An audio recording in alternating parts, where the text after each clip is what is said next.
Bismillahirrahmanirrahim. Uhayyikum tahiyatan islamiyatan tahiyatan li ahlil jannah wa tahiyatan min qalbin amiqin bihubbikum.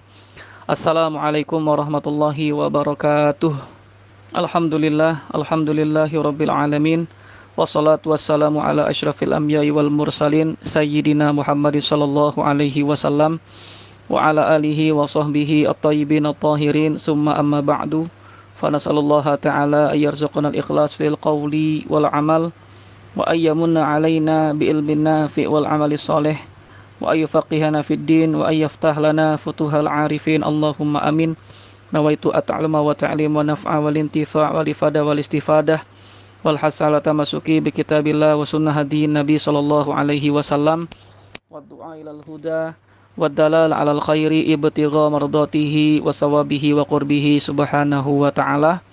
Alhamdulillahirabbil alamin. Insyaallah pada pagi hari ini kita lanjutkan kembali daurah Ramadan kita dengan kitab yang akan kita baca, yaitu 100 permasalahan atau 101 permasalahan seputar puasa, yang dimana ini merupakan tulisan dari Dr. Labib Najib Hafizahullahu Ta'ala, yang dimana kami sendiri insyaallah akan menjelaskan masail-masail ataupun permasalahan-permasalahan mulai dari 76 ya, mulai dari 76 sampai permasalahan yang terakhir yaitu yang ke-101 seperti itu. Jadi untuk tidak memperpanjang waktu, langsung saja kita mulai. Hayya nabda bi qiraati al-basmalah. Bismillahirrahmanirrahim. Taib. Jadi untuk permasalahan ke-76 ini yaitu kaitannya dengan sahur. Jadi pembahasan ini sebenarnya masih ada kaitannya dengan permasalahan yang sebelumnya, kalau tidak salah yang di nomor 71 ya, yaitu pembahasan ataupun permasalahan tentang sunnah-sunnah puasa. Nah, gitu. Pembahasan tentang sunnah-sunnah puasa, yang dimana sunnah-sunnah puasa itu kalau kita berbicaranya tentang yang zahir atau yang lahir ya, bukan perkara yang batin, berarti ini konteks kaitannya dengan perkara-perkara fikih seperti itu. Adapun perkara batin, maka nanti itu kaitannya dengan ya hal-hal yang seperti tazkiyah ataupun ketasawufan. Makanya di 71 itu kan disebutkan Imam Al-Ghazali rahimahullahu ta'ala membagi puasa itu menjadi 3 tingkatan. Yang pertama puasanya orang umum, yang kedua puasanya orang khusus, lalu yang ketiga puasa yang lebih khusus lagi. Mungkin barangkali ini sudah dijelaskan panjang lebar oleh guru kita, yaitu Ustadz Fandi Abi Syarifah. Lalu untuk sunnah puasa yang pertama kan itu pembahasannya kalau tidak salah tentang takjilul fitri ya. Takjilul fitri yang artinya adalah menyegerakan berbuka puasa. Menyegerakan berbuka puasa, lalu juga dijelaskan juga bagaimana kesunahan dalam berbuka, apa saja makanan-makanan yang bisa kita dahulukan, lalu juga selanjutnya tentang doa di saat berbuka puasa. Ada doa Allahumma lakasumtu, ada doa zahabadhoma, ada Allahumma inni as'aluka birahmatik, sama yang lainnya, yang dimana intinya itu bagaimana ketika kita berbuka puasa kita memperbanyak doa ya, dikarenakan sebagaimana dari hadis daripada Nabi Shallallahu Alaihi Wasallam yang mengatakan salah satu la turaddu da'watuhum, ada 3 hal, ada 3 macam yang dimana dakwanya ataupun doanya tak tertolak. Salah satunya apa? Yaitu as-shaimu hina yuftir, yaitu orang berpuasa sampai dia berbuka atau hendak berbuka puasa. Maka ini adalah momentum atau golden chance ya, kesempatan yang sangat berharga bagi kita untuk memperbanyak atau memanjatkan doa di sisi Allah Subhanahu wa taala, dikarenakan pada waktu tersebut merupakan doa yang berpotensi untuk diijabah oleh Allah Subhanahu wa taala. Lalu juga ada kesunahan tentang taftirus shaimin, yaitu memberi makan kepada orang yang puasa atau orang yang berbuka puasa. Dan kita sudah mengetahui bersama-sama bahwasanya balasan atau ganjaran pahala bagi barang siapa yang memberikan makanan kepada orang yang berpuasa itu seperti dia pahalanya seperti orang yang berpuasa, bahkan kata Nabi Shallallahu Alaihi Wasallam tanpa mengurangi pahala orang yang berpuasa itu sedikit pun, bahkan tidak dikurangi sedikit pun. Ini sudah dijelaskan. Maka kita masuk permasalahan yang ke-76. Yang ke-76 yaitu permasalahan tentang makan sahur. Bismillahirrahmanirrahim.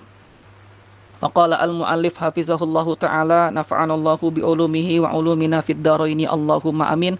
Permasalahan yang ke-76 yaitu kaitannya dengan sahur. Sahur itu sendiri hukumnya sunnah. Nanti akan kita sebutkan di sini, kita sebutkan sahur itu hukumnya sunnah. Lalu mentakhirkan makan sahur itu sunnah tersendiri. Lalu yang ketiga imsak. Imsak menahan diri sekitar 10-15 menit antara akhir daripada makan sahur sampai menjelang azan subuh, itu pun juga sunnah. Jadi sahur kita katakan hukum defaultnya ataupun hukum asalnya adalah sunnah. Hal ini sebagaimana yang disabdakan oleh baginda Nabi SAW. Kata Nabi SAW, tasaharu fa inna fis sahuri barokah.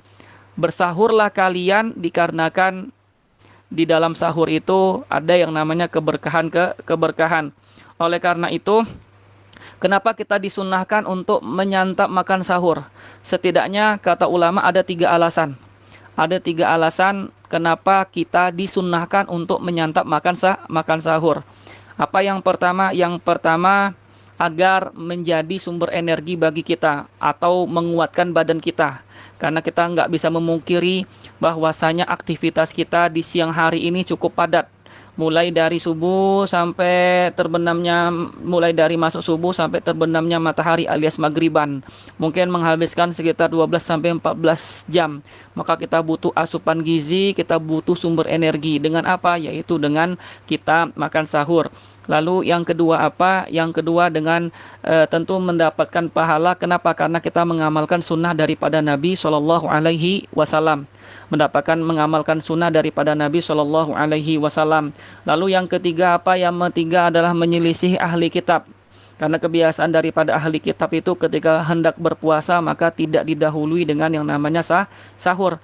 Maka oleh karena itu sekuat apapun kita, mungkin ada yang mengatakan, Ustadz kami kuat Ustadz.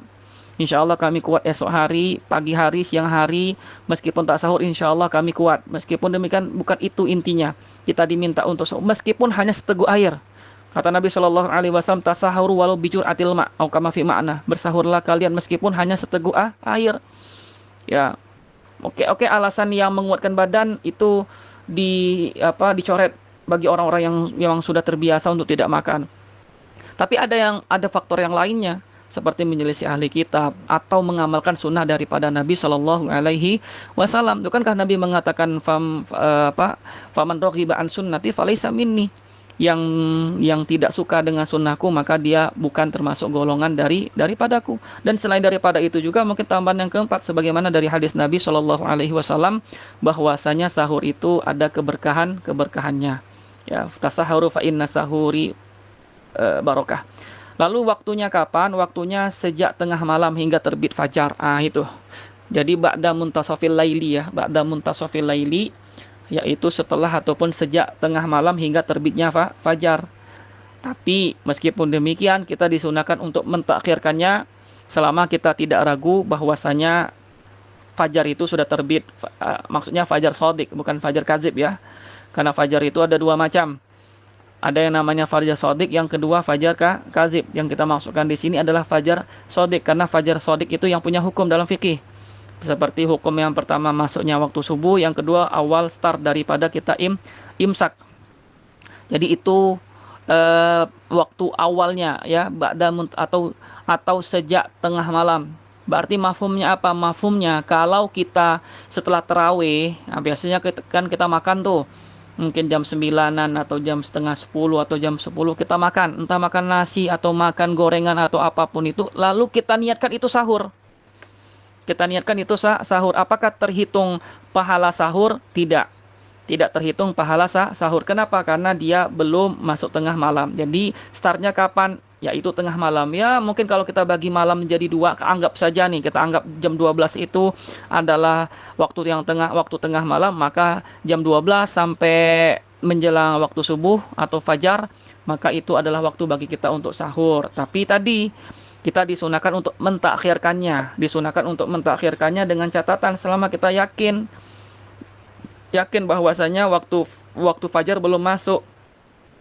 Akan tetapi kalau kita ragu-ragu ini sudah masuk subuh atau tidak, apakah wah apa fajar shadiq ini sudah muncul atau tidak. Maka yang seperti ini ditahan. Yang seperti ini dia tidak apa namanya, tidak disunahkan untuk mentakhirkan. Kenapa demikian? Karena nanti dikhawatirkan ketika dia makan ataupun dia minum, rupanya waktu fajar sudah masuk, sehingga nanti menyebabkan pahala, atau bukan pahala, menyebabkan puasanya tidak sah. Karena kenapa? Karena kaidah mengatakan la ibrata bidzanni in bana khata'uhu. Tidak dianggap, tidak dilihat atau tidak sah suatu ibadah yang dibangun di atas keraguan, ya, di atas keraguan atau sangkaan belaka, in bana khata'uhu, kalau sudah tampak, sudah jelas kesalahannya. Kita kan tadi sahur nih, kita menyangka ataupun kita menduga bahwasanya ini masih waktu malam.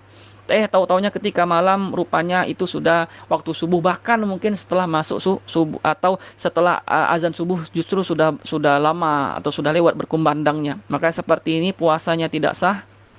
Yang pertama, yang kedua dia juga wajib imsak.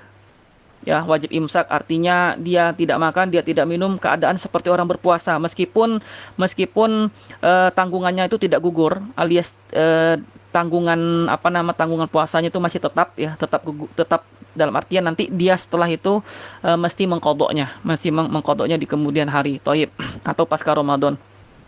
Akan tapi meskipun kita disunahkan untuk mentakhirkan, para asatidzah sekalian, kita pun juga disunahkan untuk imsak. Untuk imsak, dalilnya apa Ustaz? Dalilnya sebagaimana yang diriwayatkan oleh Anas bin Malik ketika beliau mengkisahkan bagaimana Nabi Shallallahu Alaihi Wasallam ketika bersahur, falamma faragha, dan ketika selesainya sahurnya Nabi Shallallahu Alaihi Wasallam, lalu setelah itu beberapa saat kemudian beliau berdiri untuk melaksanakan sholat. Maka setelah itu para sahabat bertanya kepada Anas bin Malik, kira-kira berapa jeda, berapa lama antara akhir sahurnya Nabi sama waktu subuh. Maka apa kata Anas bin Malik, yaitu qadra khamsina ayah. Ya, mungkin barangkali kira-kira sekitar 50 ayat.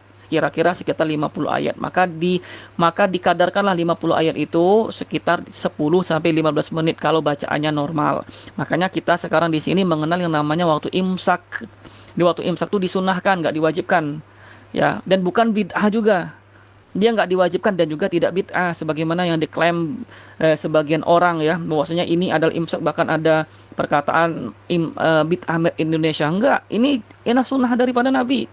Kita disunahkan untuk imsak, menahan diri, tidak makan, tidak minum sekitar 10 sampai 15 menit. Tujuannya apa? Ya, biar kita itu bisa bersiap-siap diri. Ya, mungkin bagi yang mohon maaf nih, misalnya dia junub, dia bisa mandi dulu, ya, atau yang mau gosok gigi silakan gosok gigi, yang mau ke masjid maka bisa bersiap-siap untuk berwudu, toharo, untuk aurat dan yang lainnya, atau mungkin bisa memanfaatkan waktu itu untuk berdoa, karena tentu di akhir daripada sepertiga malam itu merupakan waktu yang sangat bagus sekali, waktu mustajab bagi kita untuk berdoa.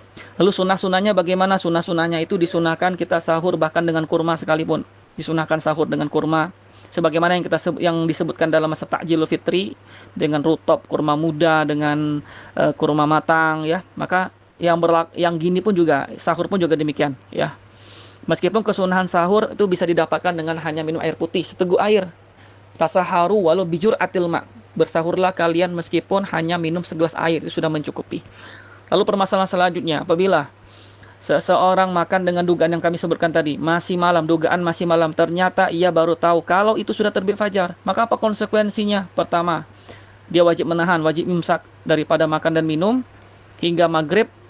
Lalu juga dia wajib mengkodok di hari yang lain. Itu yang ke-76. Sekarang permasalahan yang ke-77. Kesunahan selanjutnya yaitu mandi janabah sebelum fajar. Disunahkan demikian, ya. Disunahkan demikian bagi laki-laki ataupun perempuan yang posisinya dalam keadaan junub, maka disunahkan bagi mereka untuk mandi sebelum terbitnya fajar, seperti itu. Dan yang semisalnya adalah seperti wanita haid ataupun wanita nifas yang sudah suci sebelum fajar, maka disunahkan baginya untuk mandi terlebih dahulu. Agar apa? Agar mereka tadi bisa memulai puasa dalam keadaan suci. Dalam mazhab, bahkan dalam jumhur mengatakan demikian. mazhab ataupun jumhur dalam mengatakan demikian.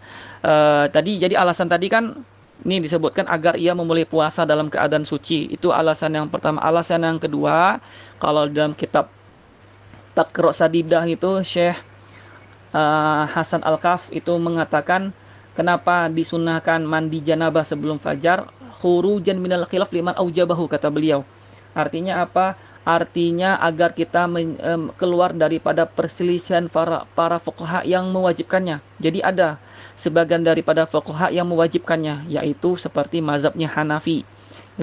Yang dimana mazhab Hanafi ketika seseorang berhadas besar, mau dia junub ataupun dia haid dan yang lainnya, maka sebelum terbitnya fajar mesti dia bersuci terlebih dahulu. Tohib. Lalu alasan yang selanjutnya kenapa disunahkan, kata Ibnu Hajar Al-Haytami, li alla yasila alma ila nahwi batini uzunihi au duburihi. Kenapa demikian? Karena disunahkan mandi janabah sebelum fajar itu agar air tidak sampai kepada bagian dalam tubuhnya, seperti misalnya bagian telinga dalamnya ataupun juga duburnya. Karena nanti dikhawatirkan ketika mandi ya, karena tentu yang namanya mandi janabah kan beda dengan mandi yang biasa. Kalau mandi biasa itu mungkin bisa jadi nih orang itu hanya membasahi badannya saja, kakinya, tangannya, ya. Pokoknya mungkin kepala nggak dia basuh atau nggak dia siram. Mandi biasa. Tapi kalau mandi junub kan mesti mandi mengangkat hadas besar itu kan mesti apa? Isolul ma' ila jam'il badan, menyampaikan ataupun meratakan air ke seluruh tubuh. Jadi nanti dikhawatirkan ketika mandi guyurkan air, ketika sudah masuk waktu fajar ada air yang masuk ke dalam rongga tubuh, entah mungkin ke dalam telinganya ataupun ketelan sama dia, bisa jadi seperti itu gitu ya. Namun andaikan ia mengakhirkan mandi setelah fajar, maka juga tidak mengapa. Tadi hukumnya jumhur fuqaha mengatakan sunnah saja. Khilafan indal Hanafiyah. Bahkan ini pendapat mayoritas ahli ilmu, bahkan sudah dinukil ijma ya. Bahkan dinukil ijma terkaitnya. Wallahu alam. Lalu permasalahan yang ke-78, sunnah yang selanjutnya yaitu tarku syahwati mubah. Meninggalkan syahwat mubah. Di saat kita berpuasa ini juga disunahkan. Ingat poinnya itu meninggalkan syahwat mubah. Bukan syahwat yang diharamkan. Bedakan itu ya para asatid dan ustazah sekalian, bedakan. Kalau meninggalkan syahwat mubah saat puasa, hukumnya sunnah. Tapi meninggalkan syahwat yang menjerumuskan kepada yang haram saat puasa, hukumnya wajib. Wajib. Karena kalau tak dia tinggalkan, maka berpotensi pahala puasanya tidak utuh.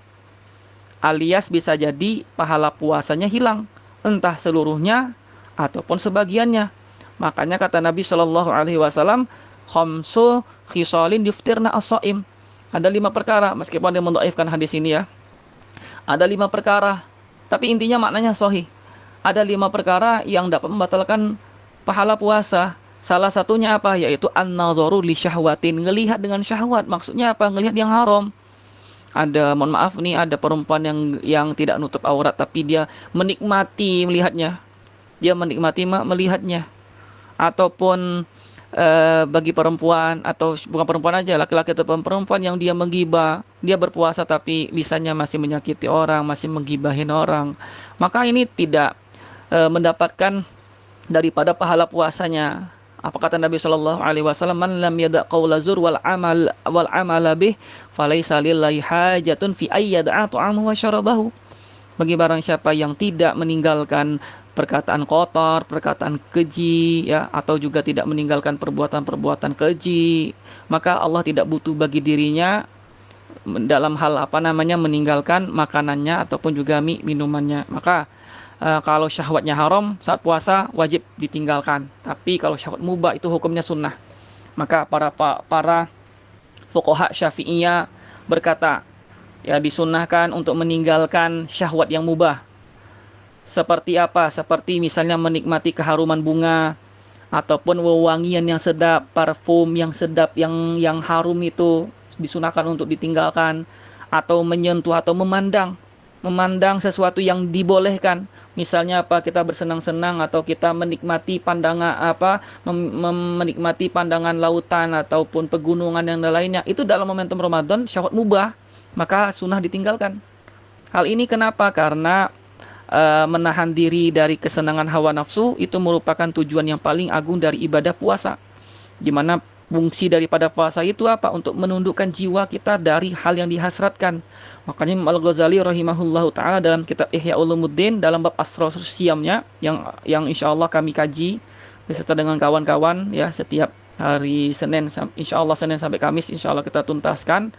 Kamis kemarin kita sudah mulai, itu disebutkan bahwasanya rahasia puasa itu salah satunya apa? Innahu qahrun li aduwillah.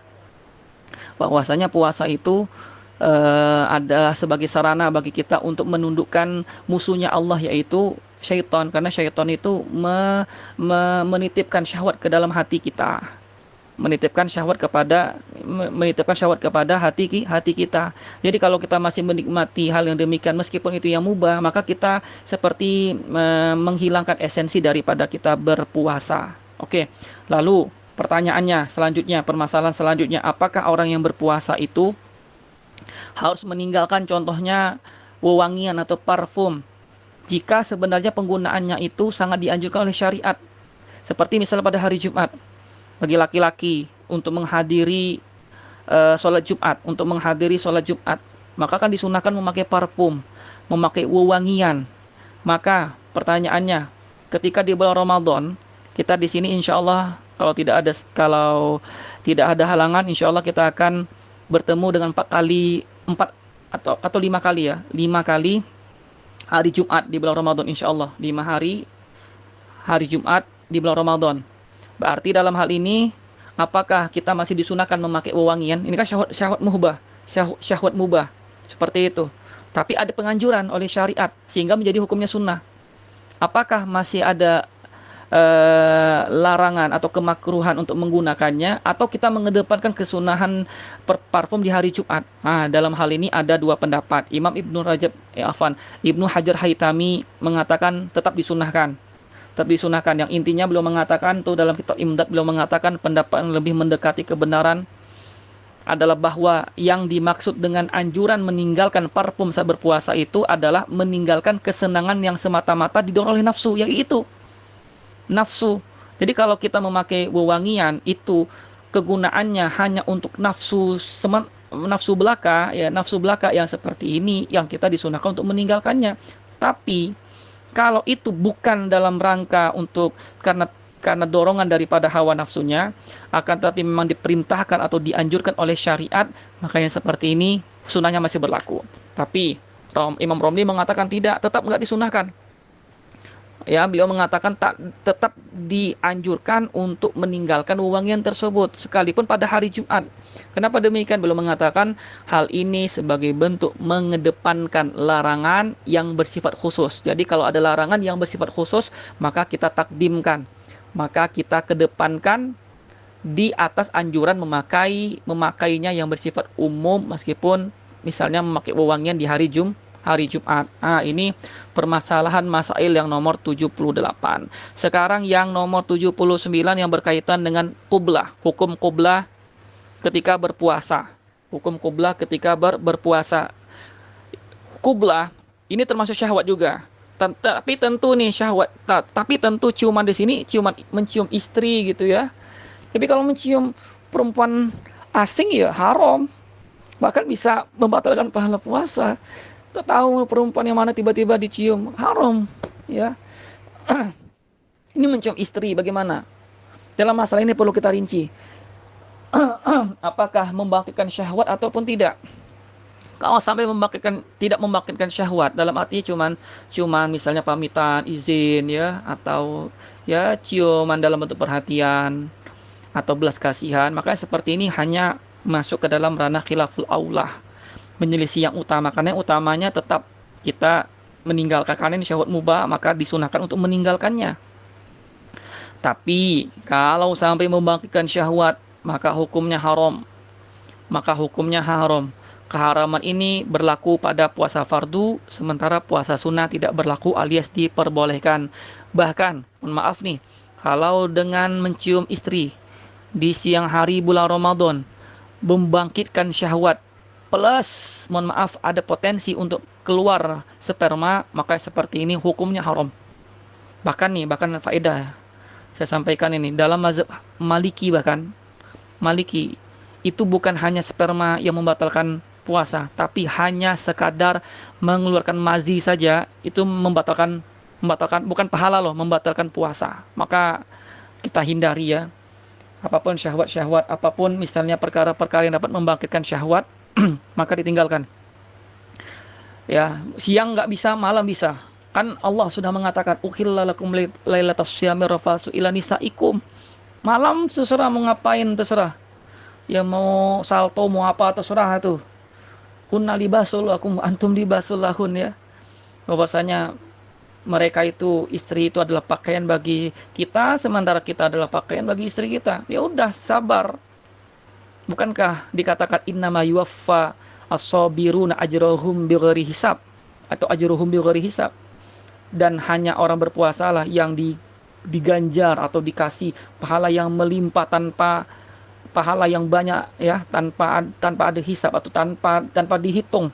Sabar. Orang berpuasa itu identik dengan sabar. Maka dikatakan as-saumu nisfu as-sabri. Di dalam kitab Asrarus Syam dikatakan demikian. Bahkan puasa itu adalah seperempat iman. Kenapa demikian? Karena puasa itu setengah daripada kesabaran, sementara kesabaran itu setengah daripada iman. Maka kesimpulannya puasa itu setengah daripada puasa seperempat daripada keimanan. Intinya yang mau saya sampaikan di sini, as-saumu nisfu sabri. Puasa itu setengah daripada kesabaran. Kenapa tidak? Karena bahkan kalau kita dapati orang berpuasa itu mencakup 3 tingkatan sabar itu yang kita sudah mengetahui bersama-sama. Sabar dalam hal sabar dalam hal musibah atau ujian, sabar dalam hal ketaatan, sabar dalam hal meninggalkan kemaksiatan. Orang puasa semuanya mendapati. Sabar dalam hal ujian, dia bersabar karena tidak makan, tidak minum. Dia lapar, bisa saja dia makan, bisa saja dia minum, tapi dia bersabar. Ada ganjarannya. Lalu puasa itu juga ibadah. Dia bersabar, menahan diri dari syahwat, dari subuh sampai maghrib, ada pahalanya lagi. Lalu juga meninggalkan kemaksiatan dia tinggalkan. Ya, bisa aja dia nonton yang mohon maaf yang diharamkan atau menyakiti hati, bisa saja, tapi karena dia berpuasa tadi maka dia bersabar. Gitu ya. Toyib. Lalu yang ke berapa lagi, yang 80 ya. Itu permasalahan tentang ya perkataan kasar dan jorok saat puasa. Ini juga demikian, menjaga lisan. Ini termasuk hal yang disunahkan. Makanya di Fathul Qorib ya, Syekh Ibnu Qasim Al-Ghizi itu hanya menyebutkan 3 saja tuh kesunahan puasa. Takjilul fitri, takhirus sahur, satu lagi ini nih, menjaga lisan. Dari apa? Perkataan kotor dan jorok saat berpuasa ditinggalkan. Sebagaimana hadis dan Nabi yang saya sebutkan tadi, man lam yada qaulaz zur, yang enggak meninggalkan perkataan kotor, perbuatan kotor, maka Allah enggak butuh dia meninggalkan makanan atau minumannya seperti itu. Maka disunahkan bagi orang yang berpuasa itu meninggalkan rafas ataupun zur. Itu perkataan keji, perkataan kotor, ataupun juga sakhob. Sakhob itu artinya gaduh, bertengkar, tapi dengan mulut ya, dengan mulut. Maka jikalau ada seseorang yang mencaci kita, sebagaimana dalam hadis dikatakan insyatamahu ahadun, kalau ada orang yang mencaci maki kita, merendah-rendahkan kita, maka kita ucapkan inni shaimun, inni shaimun, inni shaimun. Aku sedang berpuasa, aku sedang berpuasa, aku sedang berpuasa. Kenapa demikian? Biar ngingat diri kita bahwasanya kita itu berpuasa. Biar nanti ketika orang mencaci maka kita nggak ada waktu bagi kita untuk membalasnya gitu. Tapi ini poinnya, ini bukan berarti kita nggak berazam dalam diri kita. Oke, ini sekarang saya berpuasa, saya tidak akan membalas, tapi awas nanti malam saya akan balas. Enggak juga seperti itu. Keharuman itu tidak hanya terbatas di siang hari Ramadan, tapi malamnya juga mencakup. Ghibah itu larangannya bukan hanya di siang harinya, malam pun juga dilarang, haram, sama-sama haram. Ghibah di luar Ramadan, baik di dalam Ramadan sama saja. Ya, mencela orang baik di dalam Ramadan, di luar Ramadan sama saja. Tapi karena ini syarafuz zaman, sebaiknya kita lebih kuat kita tinggalkan. Nah, seperti itu. Maka saya teringat ada pesan yang bagus sekali gitu ya. Pesan dari Nabi Shallallahu Alaihi Wasallam di akhir daripada khutbahnya, yaitu di khutbatul wada. Ini mungkin sebagai pengingat bagi kita bersama ya. Sebagai pengingat bagi kita bersama, kalau ada orang yang melukai kita, orang yang menzolimi kita, maka jangan dibalas. Maka jangan dibalas. Apa kata Nabi Shallallahu Alaihi Wasallam? Fala tadlimunna, wala tuzlamun. Innakum satalqauna rabbakum fais'alukum an a'malikum. Masya Allah, perkataan yang bagus sekali itu, sangat menyentuh hati kita. Jadi dalam penggalan khutbah terakhir daripada baginda Nabi Shallallahu Alaihi Wasallam, apa yang beliau katakan? Bahwasanya falatatlimunna, maka janganlah kalian melukai orang. Jangan lukai orang seperti orang lain melukai kita. Jangan kita menzolimi orang sebagaimana orang menzolimi kita. Kenapa demikian? Karena setiap kita itu akan bertemu nanti kepada Allah Subhanahu Wa Taala. Lalu kita diminta pertanggungjawaban atas apa yang kita perbuat. Orang melukai kita, kita membalasnya dengan melukai mereka, itu juga akan dihisab oleh Allah Subhanahu Wa Taala. Bukan hanya orang yang menyerang kita, kita ikut nyerang balik pun Allah akan meminta pertanggungjawaban kepada kita. Innakum satalqauna rabbakum fayas'alukum an a'malikum. Masya Allah ya, kita akan bertemu dengan Allah Subhanahu Wa Taala. Kita akan dimintai pertanggungjawaban apa yang telah kita perbuat di dunia. Maka jangan melukai orang, biar orang melukai kita, jangan. Maka ketika dalam momentum Ramadan, ketika ada mencela atau mencaci maki kita, maka ini soim. Dan jangan nanti yang saya katakan malam nanti saya balas, enggak. Lalu permasalahan selanjutnya, apakah ini soim itu kita ucapkan belum, Ustaz? Masih itu ya, masih ada tuh masailnya. Apakah kita ucapkan dengan lisan ataupun kita cukupkan dengan hati? Maka dalam hal ini ada dua pendapat. Imam Ar-Rafi'i mengatakan cukup dengan hati.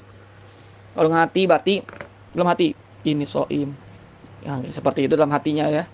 Antum gak dengar ya karena saya bilang dalam hati ya. Dalam hatinya. Kenapa? Untuk menyabarkan diri, mengingat kembali gitu ya.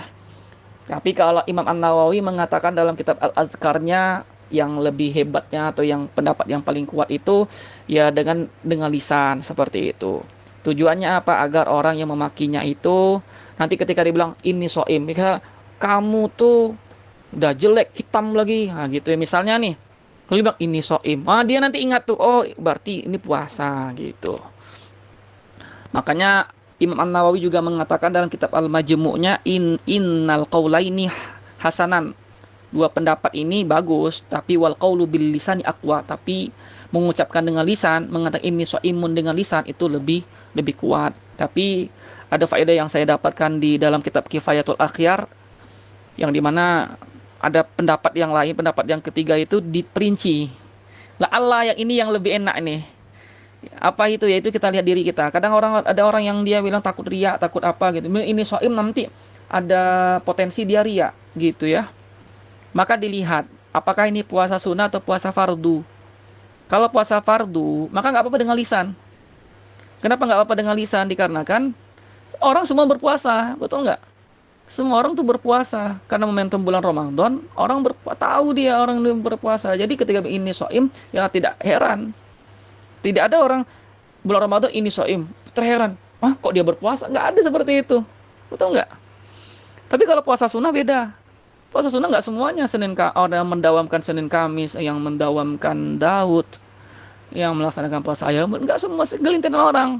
Maka kata di diskusi dikatakan gimana, wala yazalu abdi yataqarrabu ilayya bin nawafil hatta uhibbah. Ada sebagian hamba itu yang bertakarub kepadaku dengan perkara-perkara yang sunnah, maka aku pun cinta kepadanya. Ya, maka nanti setelah Ramadan kita tetap merutinkan puasa ya, meskipun puasa sunnah, meskipun hanya beberapa hari saja. Karena kita ini bukan budaknya atau hambanya Ramadan, tapi kita ini hambanya Allah Subhanahu Wa Allah, kun apa kun ibadallah, kun robbaniyin ya, wala takun ramadaniyin gitu. Jadilah kita hambanya Allah dan jangan menjadi budaknya atau hambanya Ramadan. Maka kalau puasa sunnah kita dianjurkan untuk mengucapkannya, mengabarinya dengan hati. Kenapa? Karena takut potensi ria gitu ya. Potensi ria itu besar. Tapi kalau hatinya kuat, tidak ada masalah mau ria mau tidak ada masalah, maka nggak masalah untuk diucapkan. Wallahu alam. Lalu yang ke-81 itu permasalahan tentang bersiwak saat berpuasa. Toib, bersiwak dan ikut hukum daripada siwak itu ialah gosok gigi ya. Karena gosok gigi itu bisa kita ikutkan hukum daripada bersiwak. Sebagaimana permasalahan yang sudah masyhur dalam bab siwak di dalam Fathul Qarib itu disebutkan. Toib, dalam masalah ini perlu kita rinci. Apakah bersiwaknya itu sebelum tergelincirnya matahari atau setelah tergelincirnya matahari? Atau dalam bahasa fikihnya disebut zawal syamsi, zawal menandakan waktu zuhur. Atau bahasa gampangnya kita katakan sebelum masuknya zuhur atau setelah masuknya zuhur. Kalau sebelum masuknya zuhur, maka hukumnya sunnah, masih disunnahkan untuk bersiwak. Jadi dari subuh, pagi hari, waktu duha, sampai beberapa menit sebelum tergelincir matahari, maka itu masih disunnahkan. Tapi ketika setelah tergelincirnya matahari, maka hukumnya tak lagi disunnahkan, akan tetapi dimakruhkan. Kenapa demikian? Karena ini sesuai hadis Nabi yang mengatakan yang la khalufu famis shaimi atyabu min dihil miski. Bahwasanya bau mulutnya orang yang berpuasa itu lebih istilahnya, lebih harum wanginya, lebih hebat daripada bau minyak kasturi. Kasturi. Ini disimpulkan oleh para ulama kita bahwasanya perubahan bau mulut orang yang berpuasa itu biasanya baru berubah setelah zuhur. Kalau sebelum zuhur itu masih biasa, tapi setelah zuhur itu biasanya bau mulutnya sudah tidak sedap. Sehingga dimakruhkan untuk menghilangkan bau mulut yang merupakan bekas daripada ibadah. Dikarenakan zawalu asal ibadah itu hukumnya makruh. Atau izalatu atau menghilangkan bekas daripada ibadah itu hukumnya makruh. Seperti halnya kita berwudu ini. Kita berwudu, ini kan masih basah, tangan kita ini masih basah dengan air. Lalu kita lap, tidak ada kedaruratan yang lainnya. Pokoknya kita lap saja tangan kita ini dengan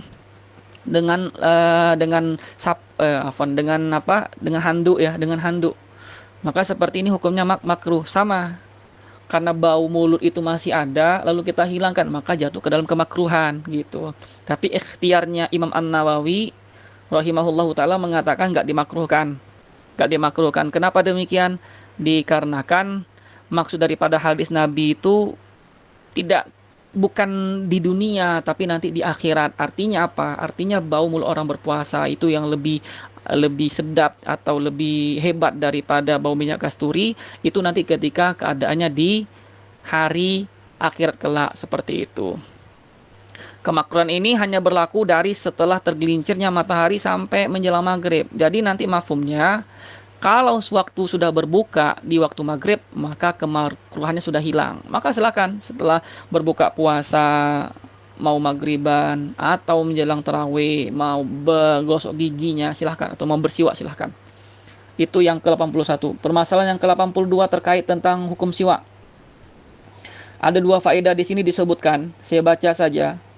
Sebagaimana disebutkan oleh Al-Hafiz Ibnu Hajar Al-Asqalani rahimahullahu ta'ala, yang dimana beliau berkata dalam kitab Fathul Barinya, ketika tadi disebutkan la khalufu famis shaimi atyabu tadi, dapat diambilkan kesimpulan bahwasanya khuluf atau bau mulut orang yang berpuasa itu lebih agung daripada jadi kan katanya gini, bau mulut orang berpuasa lebih agung, lebih hebat daripada minyak kasturi.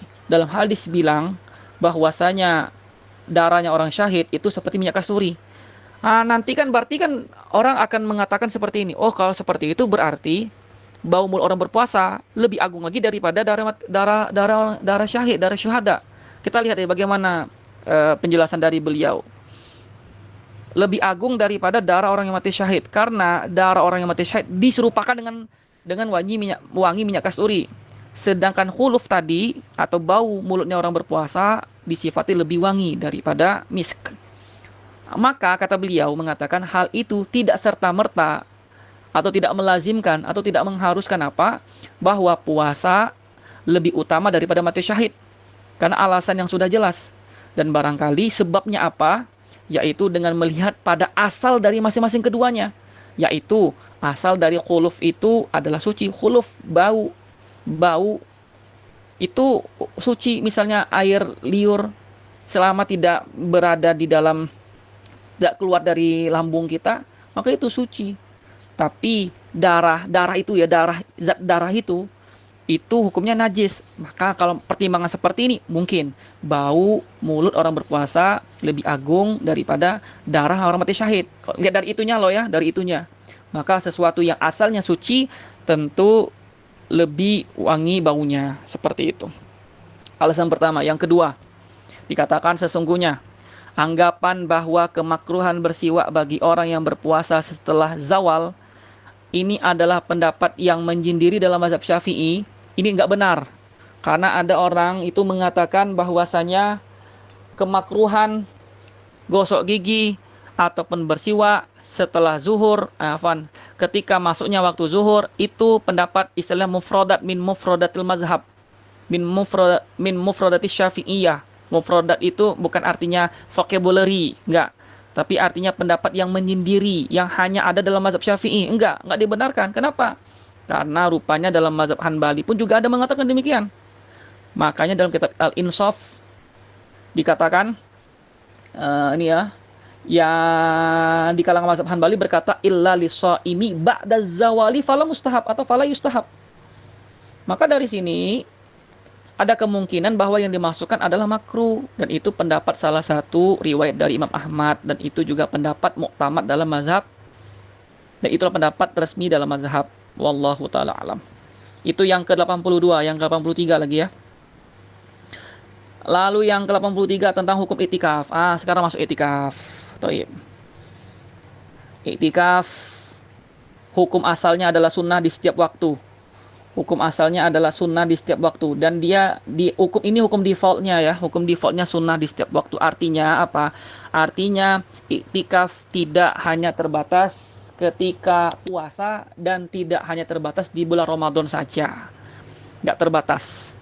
Jadi bisa kapanpun, dimanapun, maka hukumnya itu sunnah. Mau di luar Ramadan, mau di dalam Ramadan, mau dia berpuasa ataupun tidak berpuasa, maka hukumnya sunnah. Makanya afdolnya itu, saya sering nyampaikan ke jamaah-jamaah yang pernah saya ngisi kajiannya itu, yang afdolnya masjid-masjid itu ada tulisan di atasnya itu ya, nawaitu i'tikaf lillahi ta'ala. Itu bagus sekali itu, untuk mengingatkan orang, mana tahu dia lupa gitu ya.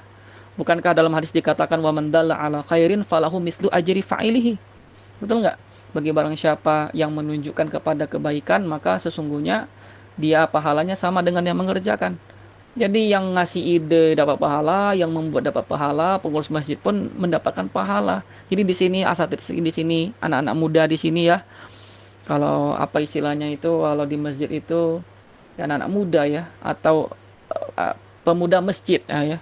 Pemuda masjid mungkin bisa disarankan kepada orang-orang tua kita yang ada di masjid ya, untuk bikin plang itu niat iktikaf, biar orang pada ingat, Makanya juga saya kalau ngisi di pengajian, saya juga sering setelah muqaddimah hamdalah sholawat apa segala macam, setelah itu saya sering tuh nawaitu iktikaf lillahi ta'ala, mengingatkan diri sendiri dan juga mengingatkan kepada jamaah. Thayyib. Jadi hukum asalnya sunnah ya, dan dia bisa menjadi sunnah yang sangat ditekankan terkhususnya yaitu di 10 malam terakhir di bulan suci Ramadan.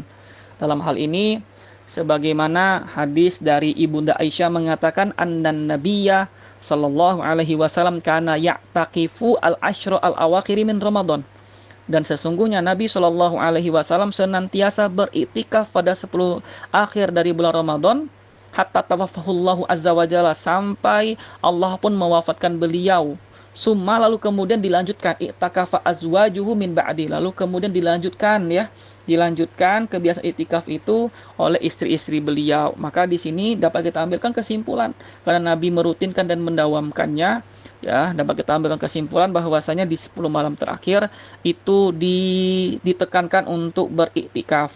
Kenapa demikian? Karena pada malam tersebut, di 10 malam terakhir itu ada potensi malam Lailatul Qadar, turunnya malam Lailatul Qadar. Maka kita hidupkan. Nanti akan disebutkan setelah ini bagaimana caranya. Bisa mengambil semuanya ataupun hanya sebagiannya saja. Lalu kadarnya berapa lama, Ustadz? Nah, ini kadar dalam mazhab Syafi'i, ya. Kita berbicara dalam mazhab Syafi'i. Karena mazhab Syafi'i ini masa itikaf paling simple ya daripada Malikiyah.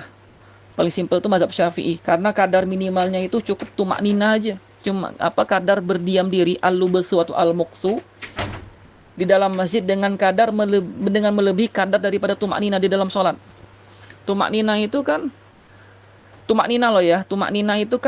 kadarnya dengan bacaan subhanallah, betul ya? Dengan kadar bacaan subhanallah. Ya, kalau kita hitung mungkin sekitar 2 detik. Iktikaf minimalnya melebihi kadar. Berarti kalau subhanallah kita anggap 3 detik berarti untuk mendapatkan minimal daripada pahala iktikaf itu ya setidaknya 10 detik atau setengah menit atau 1 menit itu sudah mendapatkan pahala iktikaf. Jadi oleh karena itu memungkinkan bagi seseorang itu beriktikaf selama 1 malam, ini afdol. Atau sebagian malam boleh.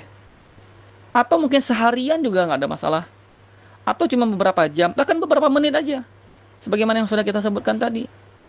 Ya, ini telah meraih keutamaan daripada iktikaf.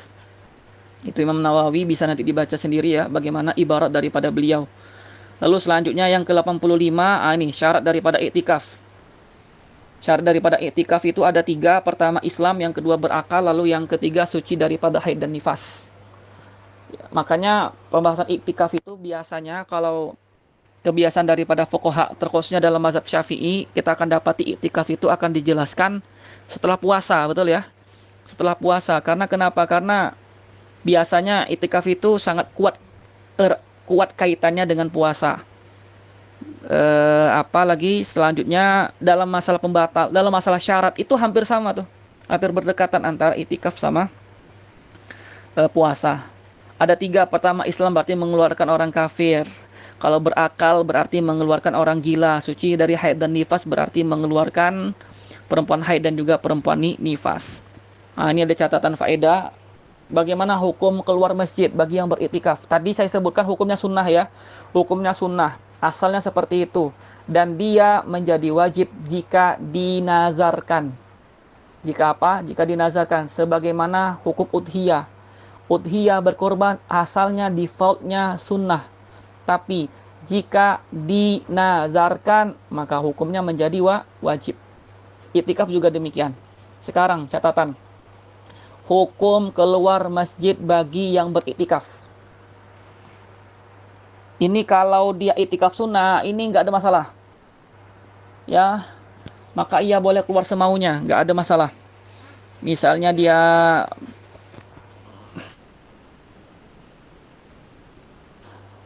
dia hanya iktikaf sunnah, tidak ada kaitannya dengan nazarnya, mau dia keluar kapan pun terserah. Gitu. Tapi yang kita bahas sekarang bagaimana kalau itu wajib, seperti dia bernazar. Lihat, jika seseorang bernazar untuk beriktikaf selama waktu tertentu secara berturut-turut. Saya nazar akan iktikaf, saya bernazar akan iktikaf selama sepekan dari hari Senin sampai Ahad. Ya, berarti berturut-turut. Kita lihat. Jika ada hajat jika ada hajat yang mendesak, yang itu tidak bisa dia lakukan di masjid, Seperti misalnya buang hajat, nggak mungkin dalam masjid. Seperti berwudu itu tempatnya di luar masjid. Ataupun mandi junub. Maka yang seperti ini tidak diharamkan baginya, dan juga itikafnya tadi itu tak terputus. Artinya dia cukup untuk istiqnaf, nggak perlu dia mengulangi dari awal. Tapi jika ada uzur ataupun hajat yang jika tidak ada uzur ataupun hajat yang begitu mendesak, seperti untuk keluar ya begitu saja untuk rekreasi atau cari makan, cari minum dan yang lainnya, maka hukumnya haram. Selain daripada haram, juga memutus kesinambungan iktikafnya. Memutuskan kesinambungan iktikafnya, lalu dia wajib baginya untuk memulai iktikafnya dari awal. Dari hari Senin dia nazar Senin sampai Ahad. Di pertengahan di hari Rabu misalnya dia mulai bosan. Akhirnya dia cari makan, cari minum di kedai, di warung atau di mana gitu ya. Maka seperti ini hukumnya haram. Dan dia wajib kembali lagi dan mengulang dari awal, nggak melanjutkan. Ulangi dari awal. Itu nomor 85. Sekarang yang ke 86. Waktu mulai iktikaf di 10 malam. Tadi kita sebutkan sunnah muakkadahnya kan itu di 10 malam terakhir. Pertanyaannya, kapan kita memulainya? Di sini ada dua pendapat. Yang pertama dari Imam Al-Laitsi ataupun Al-Auza'i mengatakan itu mulainya itu yaitu setelah sholat subuh di tanggal 21 Ramadan. Jadi esok harinya. Ya, setelah subuh, baru kita beriktikaf. Ya, mungkin barangkali kita hadirkan badan kita subuh di situ, setelah itu kita niatkan. Lalu yang kedua ini pendapat jumhur. Pendapat jumhur 4 mazhab mengatakan sesaat sebelum tenggelam matahari di malam 21 Ramadan. Sesaat sebelum tenggelam matahari di malam 21 Ramadan, disitulah dia atau awal iktikafnya dia di 10 malam terakhir. Catatan pembatal iktikaf. Pertama, jima. Ya mohon maaf ya, bukan hubungan suami istri. Yang kedua, mengeluarkan mani karena bercumbu atau karena bersentuhan. Yang ketiga, gila. 4, murtad. 5, haid dan nifas. Yang bersama aja nih. Hampir sama dengan pembatal puasa. Cuma pembatal puasa tambahan makan, minum ya, atau memasukkan sesuatu ke dalam jauf. Dan yang lainnya. Seperti itu. Wadih jiddan ya. 8687. Sekarang zakat fitri. Nggak terasa ya, sudah masuk zakat fitri aja. Berarti puasa sudah tuntas semuanya. Pembahasan puasa sudah tuntas. Sekarang masuk yang 87 tentang zakat fitri. Di sini akan kita jelaskan. Pertama definisinya apa, yang kedua hukumnya, lalu yang ketiga hikmahnya. Kalau kita berbicara zakat secara lugatan tentu artinya banyak ya. Bisa ada yang mengartikan an-numu, tumbuh, dan juga mensucikan diri ya. Dan yang definisi-definisi yang lainnya. Maka ketika bilang fala tuzakku anfusakum, apa arti wala tuzakku anfusakum? Artinya janganlah kalian mensucikan diri kalian. Tapi itu secara bahasa, secara istilahnya ini, tapi kita ambilnya yang zakat fitri. Definisi zakat fitri bukan zakat mal atau zakat secara umumnya, tapi hanya zakat fitri. Definisinya apa? Definisinya adalah sejumlah harta tertentu yang wajib dikeluarkan pada saat matahari terbenam di hari terakhir bulan Ramadan dengan syarat-syarat tertentu dan niat yang tertentu atau dikhususkan. Ya. Jadi saya ulangi, artinya apa? Definisinya adalah sejumlah harta yang wajib dikeluarkan pada saat matahari terbenam. Ingat, dia wajibnya ini dia makan waktu wujub. Kapan diwajibkannya? Yaitu ketika matahari terbenam di hari terakhir bulan Ramadan. Dengan syarat tertentu dan waktu tertentu dan juga niat yang tertentu. Dan zakat ini banyak penamaannya. Ada orang bilang sedekah badan, ada orang bilang zakat badan, ada orang bilang zakat fitrah, zakat fitri, boleh, bebas. Yang mau bilang zakat fitrah, boleh. Yang mau bilang zakat fitri, boleh. Yang bilang zakat badan pun juga nggak ada masalah. Nah, zakat itu dua macam, ada zakatul mal sama zakat badan. Zakat mal itu kaitannya dengan harta, kalau zakatul badan kaitannya dengan badan, dengan diri orang. Itu maknanya. Hukumnya apa? Hukumnya adalah wajib. Hukumnya adalah wajib. Nanti kita sebutkan siapa saja yang diwajibkan. Apakah semua orang atau bagaimana? Akan kita sebutkan setelah ini. Dan dia disyariatkan pada tahun kedua Hijriah. pada tahun kedua Hijriah, tahun di mana puasa Ramadan diwajibkan. Di puasa Ramadan diwajibkan pada tahun kedua Hijriah. Lalu setelah itu zakat fitri juga diwajibkan. Apa hikmahnya? Dikatakan hikmahnya adalah sebagai penyuci jiwa. Sebagai penyuci jiwa, sebagai pembersih jiwa kita, dan juga sebagai penambal kekurangan yang kita dapati ketika di bulan Ramadan. Dari hal-hal sia-sia yang mungkin kita lakukan selama kita berpuasa. Jadi kedudukannya itu seperti apa? Kedudukannya itu seperti sujud sahwi dalam sholat. Sujud sahwi seperti sholat. Karena sujud sahwi itu tugasnya apa? Fungsinya apa? Untuk menambal kekurangan dalam sholat. Tapi tentu yang dimasukkan di sini bukan yang perkara yang rukun.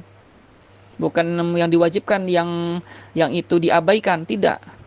Misal kalau sholat itu misalnya dia nggak khusyuk ya, atau pikirnya melayang kemana-mana, atau yang ada 4 asbab sujud sahwi itu ya, atau misalnya meninggalkan bukan itu ya, misalnya meninggalkan sunnah ab'ad ya, dan 4 sebab yang lainnya itu, maka kita disunahkan untuk sujud sahwi seperti itu.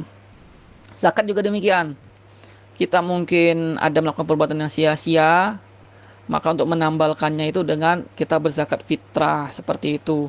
Bukan berarti nih kita batalkan puasa kita di bulan Ramadan, kita batalkan, lalu setelah itu kita ganti dengan zakat fitrah. Enggak, di situ dia enggak menambal di situ. Ya, kalau kita batalkan haram, kalau nggak ada uzur haram dan wajib qadha, enggak diganti dengan zakat fitrah, jangan salah. Ya, itu fungsi yang pertama, penyuci jiwa dan penambal kekurangan. Yang kedua apa? Fungsinya sebagai makanan bagi orang-orang miskin. Tu'matun, kalau ada hadis disebutkan tu'matun lil masakin atau lil fuqara. Ya, sebagai makanan bagi orang-orang miskin.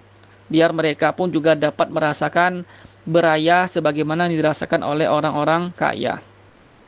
Lalu syarat wajibnya ada 4. Yang pertama, Islam berarti mengeluarkan orang kafir. Yang kedua, merdeka berarti mengeluarkan budak. Yang ketiga, menjumpai waktu yang diwajibkan. Nah ini, menjumpai waktu yang diwajibkan. Yaitu, apa waktu yang diwajibkan itu? Yaitu idroku Ramadan wa idroku Syawal. Dia mendapati bagian daripada Ramadan dan dia juga mendapati bagian daripada Syawal. Artinya, ketika Ramadannya dia masih ada, dia masih hidup, sampai terbenamnya matahari pada hari terakhir Ramadan, berarti kan ini sudah masuk 1 Syawal. Maka disinilah dia wajib zakat. Wajib zakat. Maka mafhumnya apa? Mafhumnya, kalau ada orang yang wafat setelah matahari terbenam. Matahari terbenam itu di hari terakhir Ramadan, berarti sudah masuk 1 Syawal. Ramadan dia masih hidup. Ketika Ramadan dia masih hidup sampai terbenamnya matahari di hari terakhir Ramadan, lalu meninggal dunia. Maka seperti ini wajib dibayarkan zakat fitrahnya. Atau ada orang yang masuk Islam sebelum matahari terbenam. Ya, misalnya nih, anggap saja Ramadan 30. Anggap aja nih Ramadan 30. 30-nya di waktu asar ada mu'alaf yang masuk Islam. Maka orang ini apakah kena beban zakat? Kena. Seperti itu. Atau ada bayi yang lahirnya sebelum matahari terbenam, sama bayi yang lahir sebelum matahari terbenam. Ada emak-emak yang dimana melahirkannya itu di asar atau beberapa menit atau beberapa jam sebelum matahari terbenam, maka anak ini wajib dizakati.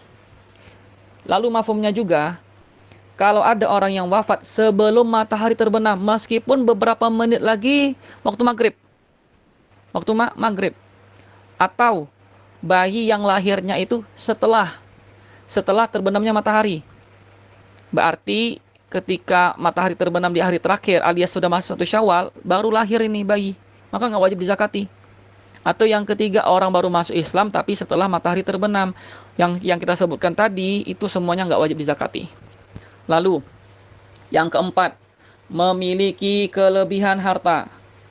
Tapi maksudnya apa? Maksudnya memiliki harta yang berlebih, memiliki harta yang melebihi kebutuhan pokok baik untuk dirinya ataupun orang-orang yang dia nafkahi, yang menjadi tanggungannya pada hari raya dan juga malamnya.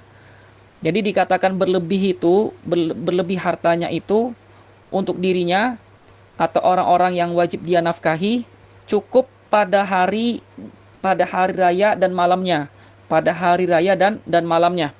Kalau seandainya ada suami, ada istri, ada dua anak misalnya, laki-laki dan perempuan, yang dimana pada hari raya dan malamnya itu misalnya nih empat orang ini itu misalnya menghabiskan 100.000. Misalnya nih kita contohkan menghabiskan 100.000 atau 50.000 lah, menghabiskan 50.000.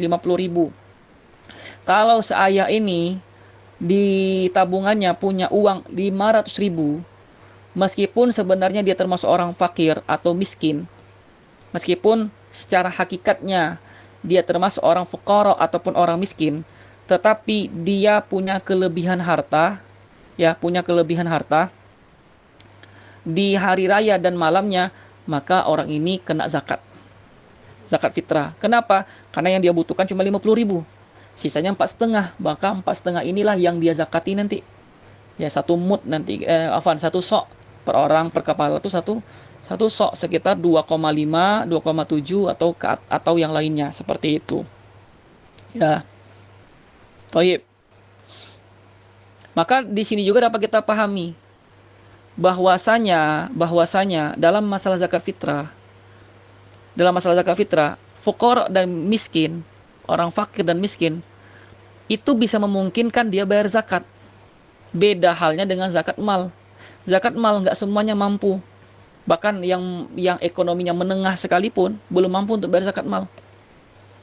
Ya, tabungan uangnya cuman 10 juta, cuman 15 juta, nggak kena nisab. Ya. Tapi kalau dalam masalah zakat fitrah, intinya itu nggak dilihat apakah dia kaya atau tidak, miskin, nggak itu yang dilihat. Tapi intinya memiliki kelebihan harta. Artinya fakir dan miskin, kalau seandainya pada hari raya dan malam itu punya kelebihan harta, maka dia kena zakat. Meskipun nanti di satu sisi lagi dia di satu sisi dia juga dapat dapat zakat fitrah. Karena dia termasuk asnaf yang 8 itu. Gitu ya. Taib 88 dan 89 sekarang. Ini permasalahan syarat wajib zakat fitri. Wajib bagi setiap orang yang telah memenuhi syarat yang kita sebutkan tadi untuk mengeluarkan zakat kepada siapa? Yang pertama bagi dirinya dulu yang dia utamakan. Baru setelah itu kepada orang-orang yang wajib dia nafkahi, seperti istri. Meskipun istrinya itu ditalak tapi talak raj'i selama di dalam masa iddah. Lalu yang kedua anak-anaknya, baik yang laki-laki ataupun perempuan ataupun kedua orang tuanya. Di sini ada beberapa permasalahan berkaitan dengan orang tua menzakati anaknya. Kalau anak yang belum baligh itu nggak ada masalah, nggak ada problem. Tapi yang jadi problemnya itu bagaimana anak itu sudah baligh. Karena anak yang sudah baligh, maka dia tidak dinafkahi. Dan hukum fikihnya seperti itu. Ini laki-laki ya, kalau perempuan nanti dia sampai menikah. Jadi dia tidak dinafkahi. Kalau nggak dinafkahi maka nggak perlu dizakati. Karena kaidah fikihnya bilang seperti apa? Pokoknya siapapun yang dia dinafkahi maka juga dia dizakati. Maka kenapa kita menzakati istri kita? Karena istri wajib kita nafkahi. Kenapa orang tua kita zakati? Misalnya orang tua yang tidak mampu, baik tidak mampu secara mal ataupun secara kasab. Kenapa demikian? Karena orang tua kita tidak mampu dia maka juga dizakati. Tapi kalau anak, kita lihat kalau dia belum balik itu nggak ada masalah. Tapi anak laki-laki yang sudah balik itu kan nggak wajib dinafkahi. Maka karena mereka sudah sebenarnya mampu untuk bekerja sendiri, maka sang ayah dalam hal ini tidak wajib mengeluarkan zakat fitrah bagi dirinya, bagi diri mereka, bagi mereka, nggak wajib. Kecuali jika mereka tidak mampu bekerja karena alasan gangguan jiwa ataupun cacat fisik. Maka seperti ini boleh dikeluarkan, seperti itu ya. Lalu yang kedua, kalau anak laki-laki yang baligh tadi yang nafkahnya sudah tidak lagi, bukan dewasa nih ya, baligh maksudnya ya. Dan kalau anak laki-laki yang nafkahnya sudah tak lagi menjadi tanggungan ayahnya, maka zakat fitrah yang dibayarkan oleh ayahnya itu tidak sah kecuali kalau izin. Nah, ini nih yang mungkin tidak semua orang tahu dalam masalah ini. Jadi kalau ada anak, biasanya sering nih kan, ada anak yang sudah balik, duduk di bangku SMP, SMA atau di pondok misalnya. Itu kadang orang tuanya inisiatif untuk menzakati anak tersebut. Padahal tadi apa? Padahal dia itu sudah tidak kena tanggungan lagi. Kalau seandainya ada orang tua yang masih memberikan nafkah atau memberikan bulanan, itu sifatnya ihsan, kebaikan daripada kedua orang tua. Hukum asal nggak wajib lagi seperti itu ya. Taib. Karena nggak wajib tadi dinafkahi, maka nggak wajib dizakati. Oke. Lalu kalau orang tuanya dibayarkan, dizakati anak tersebut tanpa ada izin, maka zakat tidak sah. Kalau tidak sah, maka tanggungan zakat itu masih belum gugur bagi anak tersebut. Taib. Lalu yang ke-90 masalah kadar zakat fitri. Kadarnya itu cukup 1 sok. Atau disebutkan di sini setara dengan 2,4 kilo. 2,4 kilo banyak ya. Kalau nggak salah versi Basnas itu 2,5. Ya boleh 2,4, 2,5. Atau kalau mau jaga-jaga ya 2,7 atau 2,8 seperti itu.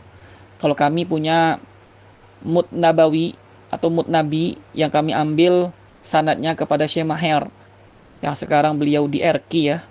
Beliau di RQ di Jaksel ya, RQ yang itu, yang mudirnya Ustaz Rifki Rosyidi itu, beliau sekarang di situ. Dulu waktu kami di Sudan, beliau nyuruh kami untuk menempah mudnya beliau. Jadi kalau sama beliau itu harus mesti sama ukurannya, nggak boleh tidak. Kalau tidak sama maka dikembalikan. Jadi nanti sama beliau, mudnya yang beliau pegang itu beliau takar air, beliau ambil air gitu ya, dengan menggunakan mud beliau sampai penuh. Lalu setelah itu dituangkan gitu. Kalau sama, tidak kurang atau tidak berjatuhan yang banyak ya, banyak. Kalau sedikit masih dimaafkan. Yang banyak ataupun kurang yang sangat parah, makanya seperti ini nggak sah. Sanad mudnya tak sah, meski diulangi. Alhamdulillah, mud yang kami pegang itu sama dengan ukuran beliau gitu ya. Biasanya kami beberapa tahun ini, mulai dari 2021 pakai mud itu. Itu ya sekitar kalau nggak salah sekitar 2,7 berapa gitu, 2,75 kalau tak salah. Ala kulihal, ya silakan mau ke 2,4 boleh, 2,5 versi Basnas pun nggak apa-apa. Tapi kalau mau jaga-jaga pun boleh, dilebihkan pun nggak ada masalah. Jadi itu kadarnya, dan itu diambil dari makanan pokok. Jadi kalau kita Indonesia, maka makanannya itu dengan apa yang kita keluarkan itu dalam bentuk zakat, dalam bentuk beras, ruz. Lalu yang ke-91, bagaimana hukumnya dengan uang tunai? Nah, sekarang kan permasalahannya bagaimana kita zakatnya dengan menggunakan uang tunai. Ini yang banyak praktik yang dilakukan sekarang, yaitu zakat dengan uang tunai. Bahkan ada himbauan itu, bahkan dari Basnas sekalipun itu menghimbau. Kalau misalnya beras, disebutkan tuh merek-mereknya, beras Solo, Bulog, beras apa lagi ya, pokoknya disebutkan berapa harganya, 2,5 berapa misalnya, anggap aja misalnya 50.000. Nah, maka nanti boleh dengan 2,5 atau boleh dengan 30 atau dengan 50.000. Nah, seperti itu. Kita lihat bagaimana hukumnya. Kalau kita ikuti jumhur, tak boleh. Tidak boleh, karena mesti dengan makanan pokok. Alasannya kenapa? Alasannya termasuk salah satunya karena zaman Nabi tidak pernah berzakat dengan uang. Dan di zaman dulu itu yang namanya uang atau dibahasakan fulus, selain daripada dinar ataupun dirham, itu ada. Seperti misalnya terbuat dari besi atau terbuat dari aluminium. Itu ada, tapi sahabat tidak mengeluarkan yang demikian.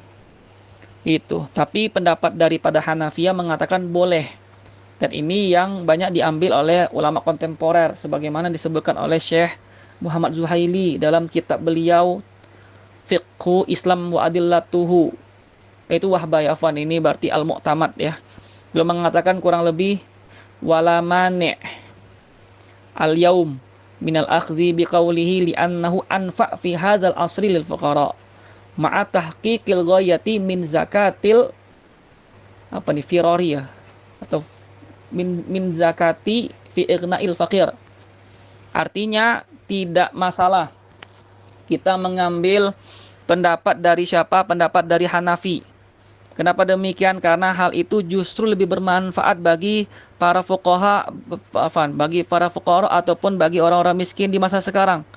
Serta guna mencapai tujuan daripada zakat, yaitu mencukupi kebutuhan mereka.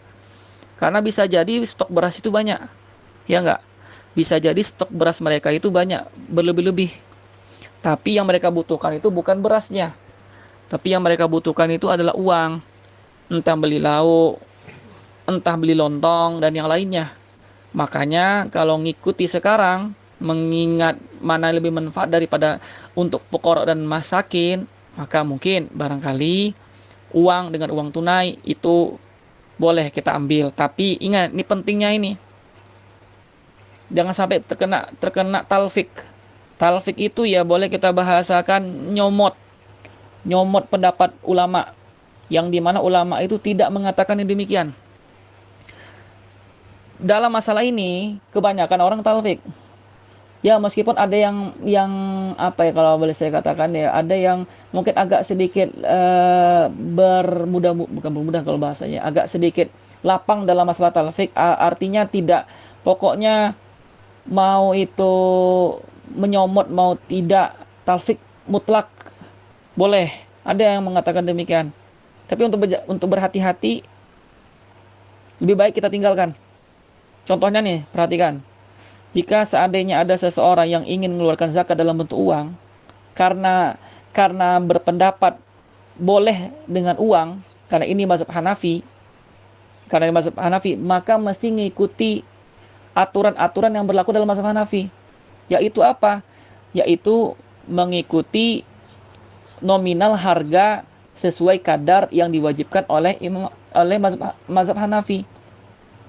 Karena hitungan mereka satu sok itu bukan 2,5. Ya, satu sok itu bukan 2,5. Yang sekarang Syafi'iyah bilang seperti itu. Kalau sekarang kan hitungan uangnya dengan takaran 2,5 atau dengan kadar 2,5. Kalau ngikuti Hanafi kafah gitu maksudnya. Kalau uang boleh silakan dengan uang, tapi ngikuti kadar Hanafi. Berapa? Lihat, setengah sok gandum itu setara 2,25. Kalau satu sok selain gandum, bur, maka setara dengan 4,5. Maka kalikan 4,5 itu. Kan satu sok tadi, kadarnya satu sok. Maka keluarkan 4,5 itu berapa gitu. Misalnya 4,5 itu anggap 100.000, maka 100.000 yang dia keluarkan. Kalau talfiknya sekarang gini, dia akan ngikuti mazhab Hanafi, memperbolehkan zakat fitrah dengan uang. Tapi di satu sisi ngikuti kadar mazhab Syafi'i. Itu talfik itu seperti itu, yaitu 2,5. Sehingga kalau dia misalnya pergi ke mazhab Hanafi, lalu dia berbangga bilang, ya imam, misalnya syekh mazhab Hanafi ini, ya syekh, saya zakat dengan uang ini. Kata syekhnya bilang, mantap, bagus. Oke. Lalu kata syekhnya bilang, kamu mengeluarkannya berapa nominal rupiahnya misalnya nih. Ya dengan nominal yang 2,5 itu sekitar 50.000. Maka syekhnya akan bilang, enggak, kadar kami bukan itu kadar kami. Kadar kami bukan 2,5 tapi 4,5. Di situ kena talfiknya itu. Pergi ke mazhab Syafi'i, mengatakan kami 2,5 tadi. Ya, 2,5. Tapi tidak dengan beras, tapi dengan uang. Maka disangka 2,5 kami itu bukan dengan kadar uang, tapi dengan makanan pokok, yaitu beras, karena kita tinggal di Indonesia. Kena talfik lagi. Kena talfik seperti itu. Maka hati-hati. Kalau saran saya, ya silakan mengikuti, nggak ada masalah. Tapi alangkah baiknya untuk warok dalam diri kita, ambil yang disepakati aja. Ambil yang disepakati, atau silakan dengan uang, tapi ngikuti kadar kewajiban nominal daripada mazhab Hanafi, justru lebih selamat daripada kita bergampang-gampangan. Ya seperti itu. Wallahu alam. 92 lagi ya. Waktunya ada 4 macam. Ada waktu wajib, waktu sunnah, waktu makruh, waktu haram. Waktu mubah yang tidak ada di sini. Mubah ada. Di sini kayaknya bentar. Kayaknya ada yang menjanggal atau salah atau bagaimana tuh? Kalau dibilang diperbolehkan mengeluarkan zakat fitrah mulai dari awal Ramadan, itu waktu boleh itu. Syekh Labib itu juga punya risalah tentang zakat. Atau silakan nanti merujuk dalam kitab Taqrir Sadidah. Taqrir Sadidah itu disebutkan 5 waktu itu. Buka masail zakat fitrah itu disebutkan waktu mubah, wajib, sunnah, makruh, haram. Mubah itu kapan? Waktu mubah itu adalah mengeluarkannya itu mulai dari awal Ramadan. Itu waktu mubah. Nanti coba kami diskusikan sama Ustaz Fandi ya. Kalau mungkin ini salah nanti bisa diperbaiki seperti itu. Itu waktu mubah. Diperbolehkan mengeluarkan zakat fitrah bahkan dari awal Ramadan. Sekarang ini kita di hari keempat boleh tuh. Ya, boleh. Kenapa demikian? Kenapa demikian? Karena zakat fitrah itu adalah ibadah harta, ibadah malia yang dia memiliki 2 sebab. Yaitu sebabnya berjumpanya dengan Ramadan atau dengan Syawal alias puasa dengan Idul Fitri. Karena ada 2 sebab tadi, maka boleh mendahulukan salah satunya. Yaitu boleh kita membayarnya ketika di bulan Ramadan. Gitu. Namun catatannya kita tidak sah membayar zakat fitrah tapi sebelum masuk Ramadan nggak sah. Bulan Sya'ban sudah membayar itu nggak sah. Berarti sudah mencuri start duluan. Itu waktu mubah. Kalau wajib itu kapan? Waktu wajib itu adalah yang tadi disebutkan sebelumnya itu. Yaitu ketika matahari terbenam. Matahari terbenam di hari terakhir bulan Ramadan. Itu namanya waktu wajib. Waktu wajib. Lalu waktu yang disunahkan kapan? Atau waktu yang paling utama itu kapan? Yaitu dia mengeluarkan zakat fitrah tadi setelah fajar pada hari raya Id dan sebelum pelaksanaan sholat Id. Itu hukumnya sunnah dan yang paling afdol. Makanya di beberapa tempat kayak di negeri Arab ya, kalau saya di sini kurang tahu. Di Indonesia apakah masih ada, kalau tempat kami tidak ada yang melakukannya. Tapi di negeri Arab seperti kami waktu itu di Sudan, itu masih banyak itu sebelum sholat Id ya, masih banyak panitia-panitia zakat itu untuk memungut. Barangkali ada orang yang mau bayar zakat. Barangkali ada orang yang mau bayar zakat. Itu waktu yang paling afdol. Di setelah subuh, waktu subuh sampai sebelum pelaksanaan sholat Id. Gitu ya. Hukum makruhnya kapan? Makruhnya itu mengakhirkannya sampai setelah sholat Id. Jadi setelah sholat Id, sebelum terbenamnya matahari, masuk 2 Syawal, itu baru dia bayar. Maka hukumnya makruh. Dan dia bisa menjadi haram kapan? Ketika mengakhirkannya hingga melewati hari raya Id, yaitu di masuk 2 Syawal. Ini hukumnya haram kalau nggak ada diuzurkan. Nggak ada diuzurkan ya, kalau tak diuzurkan. Maka ia berdosa dan wajib segera mengeluarkannya.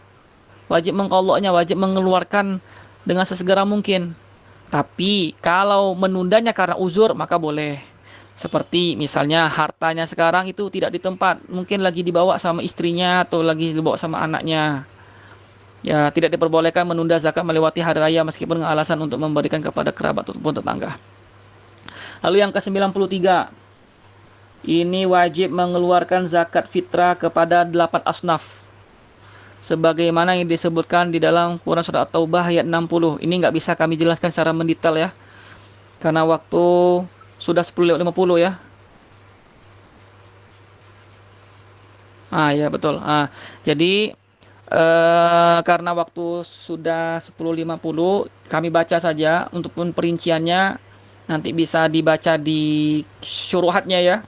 Misalnya di Nail Roja itu disebutkan, atau di Fathul Qarib, ataupun syurhat yang lainnya. Di pertama fakir, yang kedua miskin, yang ketiga amil zakat. Amil zakat adalah orang yang diangkat oleh hakim dalam memungut zakat atau memberikannya, menimbang, menulisnya dan yang lainnya. Lalu mu'allaf, nanti disebutkan perinciannya, bahkan ada 3 jenis mu'allaf, 3 atau 4 gitu. Lalu budak mukatab, maksudnya adalah budak mukatab yang pengen menebus dirinya. Budak itu ada 5 macam, salah satunya ada namanya mukatab, yang pengen menebus dirinya daripada sayyidnya, maka dikasih zakat. Yang ke-6 orang yang berhutang. Yang ke-7 mujahid di jalan Allah. Mujahid di sini ya artinya memang dia berjihad. Dia dalam mazhab Syafi'i artinya betul-betul dia berjihad. Bukan yang umum ala sabil khairi, enggak. Yang kedelapan yang terakhir adalah Ibnu Sabil, artinya orang yang sedang dalam perjalanan. Seperti itu. Dan dalam pendapat resmi, pendapat muktamad dalam mazhab kita, bahwasanya wajib meratakan pembagian pada golongan-golongan asnaf 8 ini, baik zakat mal ataupun zakat fitrah, jika semuanya ada. Jadi pembagian ke-8 ini sama rata, itu tidak hanya terbatas pada zakat mal, tapi juga mencakup zakat fitrah. Ini pendapat resmi dalam mazhab. Meskipun nanti mutaakhirin dari kalangan Syafi'iyah itu memperbolehkan. Makanya lihat ini, sebagian ulama Syafi'iyah memilih pendapat tentang bolehnya menyalurkan zakat kepada satu golongan saja. Jadi nggak mesti kepada semuanya. Misalnya yang kita berikan hanya kepada miskin saja misalnya. Boleh nggak? Boleh. Tidak ada masalah. Kepada satu golongan saja, bahkan kepada satu orang tok.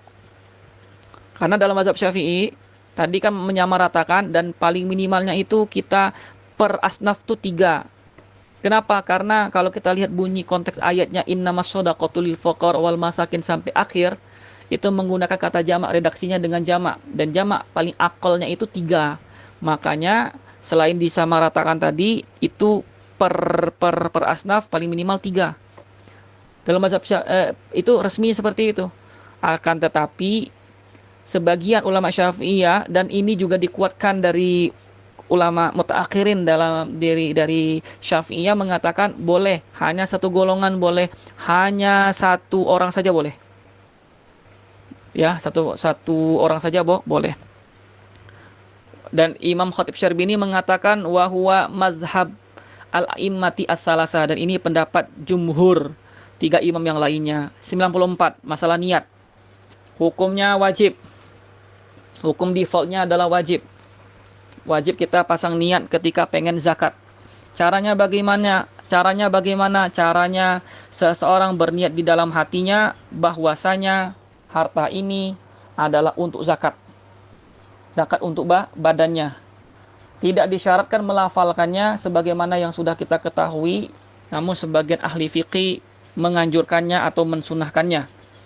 Lalu waktunya kapan? Waktu kita pasang niat adalah saat menyerahkan zakat kepada si mustahik ataupun kepada wakil alias panitia ataupun amil zakat. Itu waktu kita pasang niat. Jadi boleh ketika mau menyerahkan kepada orang fakir atau orang miskin kita pasang niat. Nggak mesti kita kasih tahu nih kepada fakir dan miskin. Bila kita dalam hati aja bilang ini adalah zakat untuk badanku dan untuk istri-istriku seperti itu, atau untuk anakku gitu ya. Atau kita serahkan kepada wakil, amil, atau panitia zakat. Permasalahan, nih. Wajib bagi para wali untuk berniat dalam zakat anak kecil, orang gila, dan sejenisnya dari orang-orang yang dizakatkan olehnya. Sedangkan niat mereka sendiri tidak disyaratkan. Jadi bagi para wali yang pengen menzakati anaknya, ataupun orang gila, ataupun yang sejenisnya, maka wajib juga diniatkan. Ya, thayyib. Lalu selanjutnya yang berapa lagi? 95, permasalahan terkait zakatnya orang fakir dan miskin. Maka di sini ada 3 pembahasan, saya baca saja. Permasalahan yang pertama, jika seseorang memberikan zakat fitrah kepada orang fakir, ya, ataupun orang miskin, maka orang miskin tersebut boleh mengeluarkan zakat tersebut untuk dirinya sendiri. Misalnya sebelum Ramadan usai, kita ambil waktu yang mubah tadi, kita kasih kepada orang fakir. Kita kasih kepada orang fakir. Orang fakir itu dia boleh mengeluarkan zakat untuk dirinya sendiri dari itu tadi. Dari beras yang diberikan kepada dirinya. Ia juga boleh memberikannya kembali kepada orang yang pertama yang memberikan zakat kepada dirinya jika orang pertama tersebut termasuk mustahik.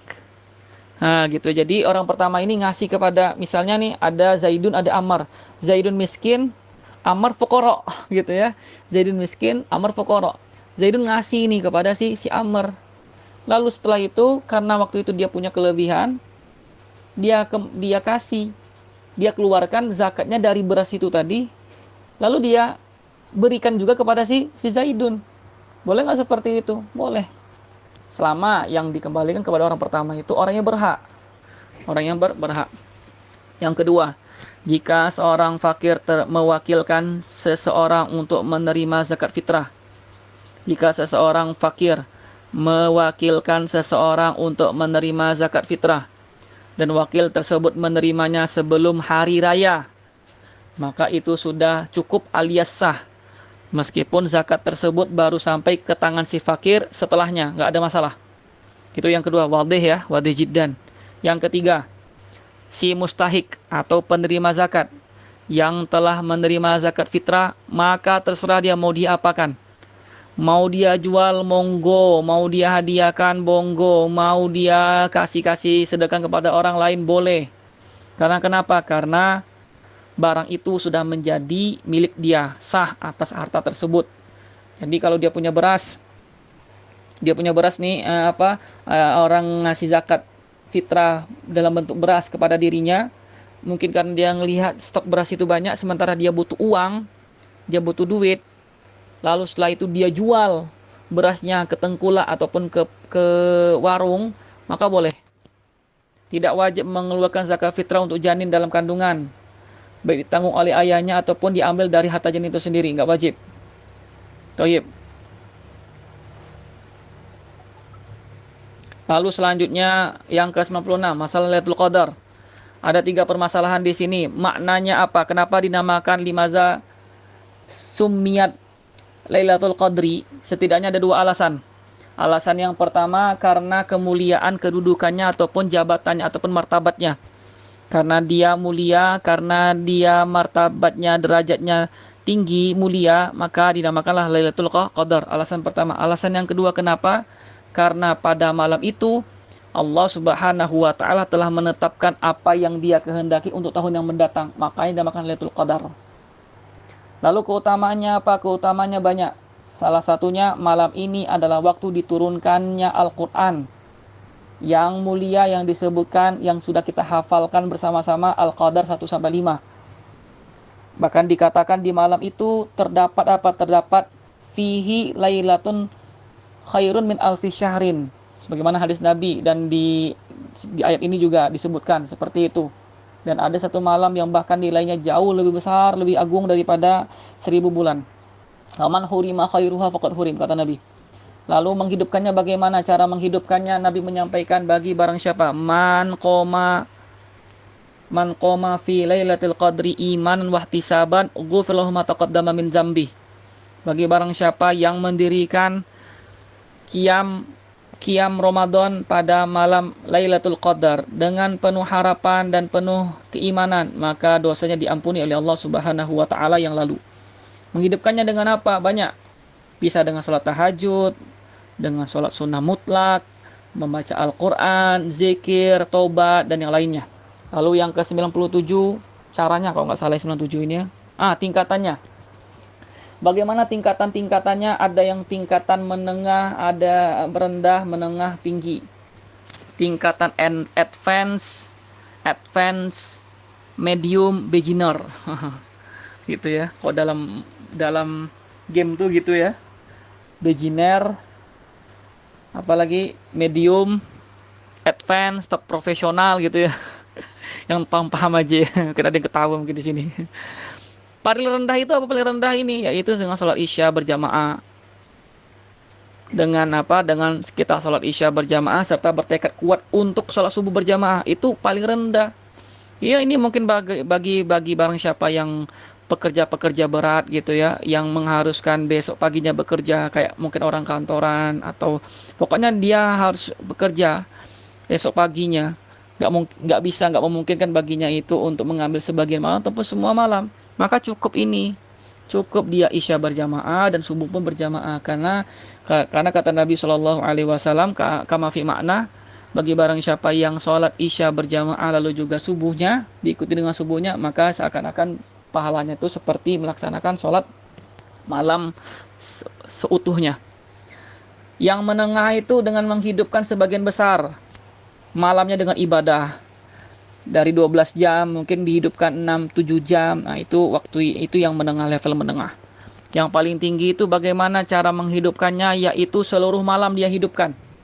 Dengan apa? Dengan berbagai ibadah yang dia lakukan. Tilawah-tilawah Al-Quran, sholat malam, doa zikir, dan yang lainnya. Dan juga kita disunahkan ketika pada malam ini, ya, bahkan sebenarnya tidak hanya di malam Lailatul Qadar saja, bahkan di bulan-bulan Ramadan kita disunahkan untuk apa? Memperbanyak doa. Allahumma innaka afuwun tuhibbul afwa fa'fu anni. Perbanyak doa seperti itu. Allahumma innaka afuwun tuhibbul afwa fa'fu anni.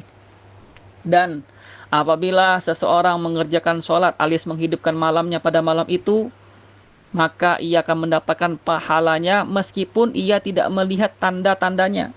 Meskipun malam Lailatul Qadar itu tidak turun kepada dirinya, tapi dia telah tercatat pahala ya menghidupkan malam tadi. Namun tentu pahala orang yang melihatnya lebih sempurna. 98, apalagi nih? Penentuan Lailatul Qadar. Ini mayoriti ulama berpendapat bahwasanya Lailatul Qadar terjadi pada 10 malam terakhir di bulan Ramadan. Sebagaimana disebutkan dalam hadis iltamisuha fil ashri al awakhiri min Ramadan. Maka carilah pada 10 malam terakhir di bulan Ramadan. Itu nanti lihat Imam Nawawi ya, dikatakan kita baca aja terjemahannya, dikatakan mayoriti ulama itu berpendapat bahwasanya Lailatul Qadar itu adalah malam yang tak diketahui secara pasti pada 10 malam terakhir, artinya dia berpindah ya. Dan ini pendapat mayoriti ulama, berpindah alias tidak mesti di satu malam aja, nggak mesti 27, nggak mesti 21 atau 23. Dan yang paling diharapkan dari 10 malam itu tentu yang diganjilnya. Di antara yang paling diharapkan itu misal 27, 23, dan 21. Maka kebanyakan para ulama berpendapat bahwa ia adalah malam yang malam tertentu yang tidak berpindah-pindah.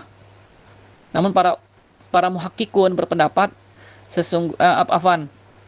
kebanyakan ulama berpendapat bahwa ia adalah malam tertentu yang tidak berpindah. Mungkin 27 tok gitu. Maksudnya 21 tok, 23 tok. Makanya pendapat resmi dalam mazhab Syafi'i mengatakan Lailatul Qadar itu kalau enggak 21 23 antara itu. Kalau enggak 21 ataupun 23. Tapi muhakkikun mengatakan justru ia berpindah-pindah. Bisa jadi dia 27, bisa jadi tahun depannya 23, bisa jadi tahun berikutnya 21, 25 ataupun 29, seperti itu. Tohib. Lalu yang ke-99, masalah takbir. Ini dah lebaran aja ya. Baru puasa keempat tapi sudah takbiran aja nih. Takbir itu ada dua macam. Para hadirin sekalian, ada dua macam. Yang pertama ada namanya takbir muqayyad, yang kedua takbir intiqal. Takbir muqayyad, lalu yang kedua takbir mursal atau mutlak. Bedanya apa Ustaz? Kalau takbir muqayyad itu adalah takbir yang dilakukan setelah sholat, maka dikatakan muqayyad. Muqayyad itu artinya yang terikat. Terikat dengan apa? Terikat dengan sholat. Dia dilakukan setelah sholat. Baik yang fardu sholatnya, ataupun sholat sunnah seperti rawatib, atau sholat sunnah mutlak, ataupun bahkan jenazah sekalipun. Dan pendapat mu'tamad dalam mazhab Syafi'i mengatakan ya kesunahan takbir sholat itu takbir id pada yang muqayyad tadi itu di Idul Adha. Adapun Idul Fitri nggak disunahkan. Ini pendapat resmi seperti ini.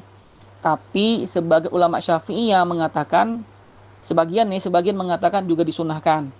Berarti nih ketika momentum Idul Fitri nanti, dan itu kan sebelum khotib, sebelum pelaksanaan sholat id, itu kan ada sholat maghrib, isya, pun begitu juga dengan subuh. Kalau ngikuti pendapat sebagian tadi, boleh. Setelah maghrib takbiran, isya takbiran, setelah subuh juga takbiran. Tapi kalau ngikuti pendapat resmi, nggak disunahkan. Nggak disunahkan. Lalu yang mursal, takbir mursal tuh yang seperti apa disunahkan? Berarti intinya mursal atau mutlak nggak terikat dengan sholat. Disunahkan bagi siapa? Bagi yang mukim ataupun musafir untuk bertakbir dimanapun, baik di masjid, di pasar, di jalanan, fasilitas umum, disunahkan untuk bertakbir. Mengendarai motor, bawa bini, bawa istri, bertakbir. Allahu Akbar, Allahu Akbar. Disunahkan. Kapan startnya Ustadz? Startnya itu dari terbenamnya matahari pada hari terakhir Ramadan hingga imam memulai sholat id. Ini karena kasusnya Idul Fitri ya. Idul Fitri. Kalau Idul Adha nanti akhirnya sampai asar di hari terakhir tasyrik. Hafalnya bagaimana? Wadih jiddan, sudah hafal nih. Allahu Akbar kabir, alhamdulillah sampai selesai. Baik, lalu yang keberapa lagi nih Ustaz? Berapa lagi? 101 ya, yang terakhir. Ini masalah mewakilkan zakat kepada orang di luar daerah. Kita baca. Jika seseorang mewakilkan orang lain untuk mengeluarkan zakat fitrah atas namanya, dan wakil tersebut berada di tempat yang lain, di negara yang berbeda dengan si muwakil atau si pemberi mandat, sementara makanan pokok di negara tersebut berbeda dengan makanan pokok di negara si pembayar zakat, maka pertanyaannya, jenis makanan pokok mana yang dia keluarkan? Saya di Indonesia. Kita di Indonesia ini beras. Sementara kawan-kawan yang ada di Arab sana itu dengan gandum. Maka pertanyaannya, kita keluarkan itu yang mana? Apakah ngikuti si muwakil yaitu beras atau si wakil yaitu gandum? Kita baca. Dalam Tuhfah dikatakan yang terjemahannya kurang lebih, jika orang yang dizakati berada di satu negara dan orang yang membayarkan zakat berada di negara lain, maka wajib mengeluarkan berdasarkan makanan pokok negara orang yang dizakati. Maksudnya apa? Berarti min kuti baladi al-muadda anhu, bukan al-muaddi. Muadda anhu itu berarti orang yang dizakati. Sementara al-muaddi itu orang yang membayar zakat. Jadi yang dizakati, orang yang dizakati sama yang membayar zakat itu beda tempat. Maka apa kata Ibnu Hajar Haytami tadi? Min kuti baladi al-muadda anhu, mengikuti makanan pokok negara orang yang dizakati. Dan ini adalah pendapat yang paling sahih berdasarkan prinsip bahwasanya tanggung jawab zakat itu mengikuti keberadaan orangnya seperti halnya pemindahan hak. Maka dalam hal ini kita contohkan, bagi barang siapa yang mengeluarkan zakat dalam bentuk nilai uang misalnya atas nama orang lain, seperti orang itu berada di Arab Saudi dan mewakilkan orang lain untuk mengeluarkan zakat fitrah atas namanya di negeri Yaman, maka ia wajib mengeluarkan nilai satu soknya itu sesuai harga Arab Saudi. Misalnya gandum di Arab Saudi itu, misalnya nih, kalau dikurskan rupiah itu misalnya 150.000. Sementara di Yaman itu mungkin nominal rupiahnya itu 100.000 misalnya, maka ngikuti si al-muadda anhu tadi. Kenapa demikian? Karena Arab Saudi itu merupakan tempat tinggal orang yang dizakati, bukan harga sok di Yaman tempat orang yang membayarkan. Seperti itu. Wallahu ta'ala alam. Sudah selesai permasalahan 100 masail ya tentang puasa yang ditulis oleh guru kita Syekh Dr. Labib Najib Hafizahullahu ta'ala. Semoga apa yang kami sampaikan tadi ini bermanfaat dan bisa kita ambil ilmunya, seperti itu. Kayaknya tadi ada yang bertanya ya, saya baca dulu. Kalau bisa dijawab saya jawab, kalau tidak nanti PR. Mana tadi Ustaz? Lihatnya di mana ini pesan ya? Baik, ini pesannya yang tadi sudah ini ya. Sudah terhapus ini, soalnya tadi terlempar. Atau ada yang mau baca nggak? Adminnya bisa baca nggak? Coba siapa nih? Tadi ini ada Ustazah Naila nih, atau mau dibacakan oleh peserta laki-laki. Siapa yang mau baca kira-kira? Saya bacakan Ustaz. Tafadhol Ustaz. Ini ada banyak pertanyaan, kita batasin 3 aja Ustaz. Baik, tafadhol. Pertanyaan pertama, Afwan Ustaz, bagaimana untuk meratakan kepada 8 asnaf tersebut, sedangkan biasanya saya zakat sendiri tidak lewat lembaga? Jadi gimana tadi? Bagaimana caranya meratakan zakat kepada asnaf gitu ya? Sementara kita nggak dari lembaga, Tohib. Maka seperti ini memang menyusahkan, memang sulit memang. Tohib. Memang yang seperti ini memang sulit ya. Kalau kita melalui Basnas atau Amil itu mungkin masih memungkinkan.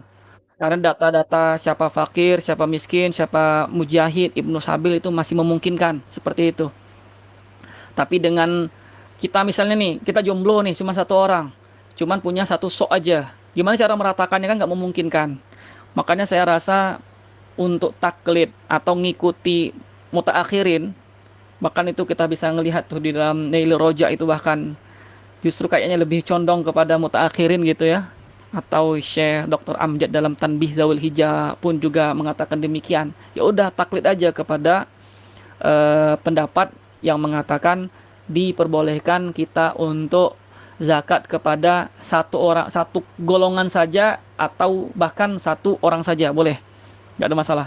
Jadi misalnya nih kerabat kita atau tetangga kita ada dia yang fakir, ada yang dia fakir, ya udah kasih aja kepada dia, kita zakat atas nama kita, atau ada istri atau ada dua anak tadi berarti sekitar 4 sok, 2,5 kali 4 berarti sekitar 10 kilo, kasih kepada satu orang, nggak ada masalah kalau ngikuti pendapat mutaakhirin. Dan ini lebih lebih tasamuh ya, dan lebih lebih lapang lah seperti itu.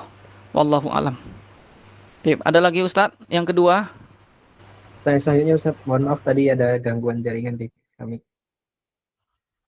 Taib, taib. Yang kedua, niat iktikaf apakah Lalu boleh dari memasuki kawasan masjid? dari Misalnya rumah, dari parkiran rumah. atasnya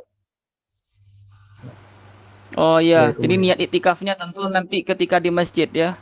Karena kan bagaimana? Yang namanya niat itu kan qasdu syai' muqtarinan bi fi'li. Tentu harus dibarengi dengan perbuatan. Kalau misalnya masih di rumah atau di tempat wudhu yang itu masih belum dikatakan masjid hakiki, ya berarti belum dikatakan niat iktikaf. Kapan niat iktikaf? Ya ketika mungkin ketika dari pintunya ataupun di dalam masjidnya kita sudah pasang niat iktikaf. Wallahu alam. Yang ketiga Ustaz. Dari Naila Safaqah. Ini banyak Ustaz, ada 5 pertanyaan. Saya beri salah satu ya.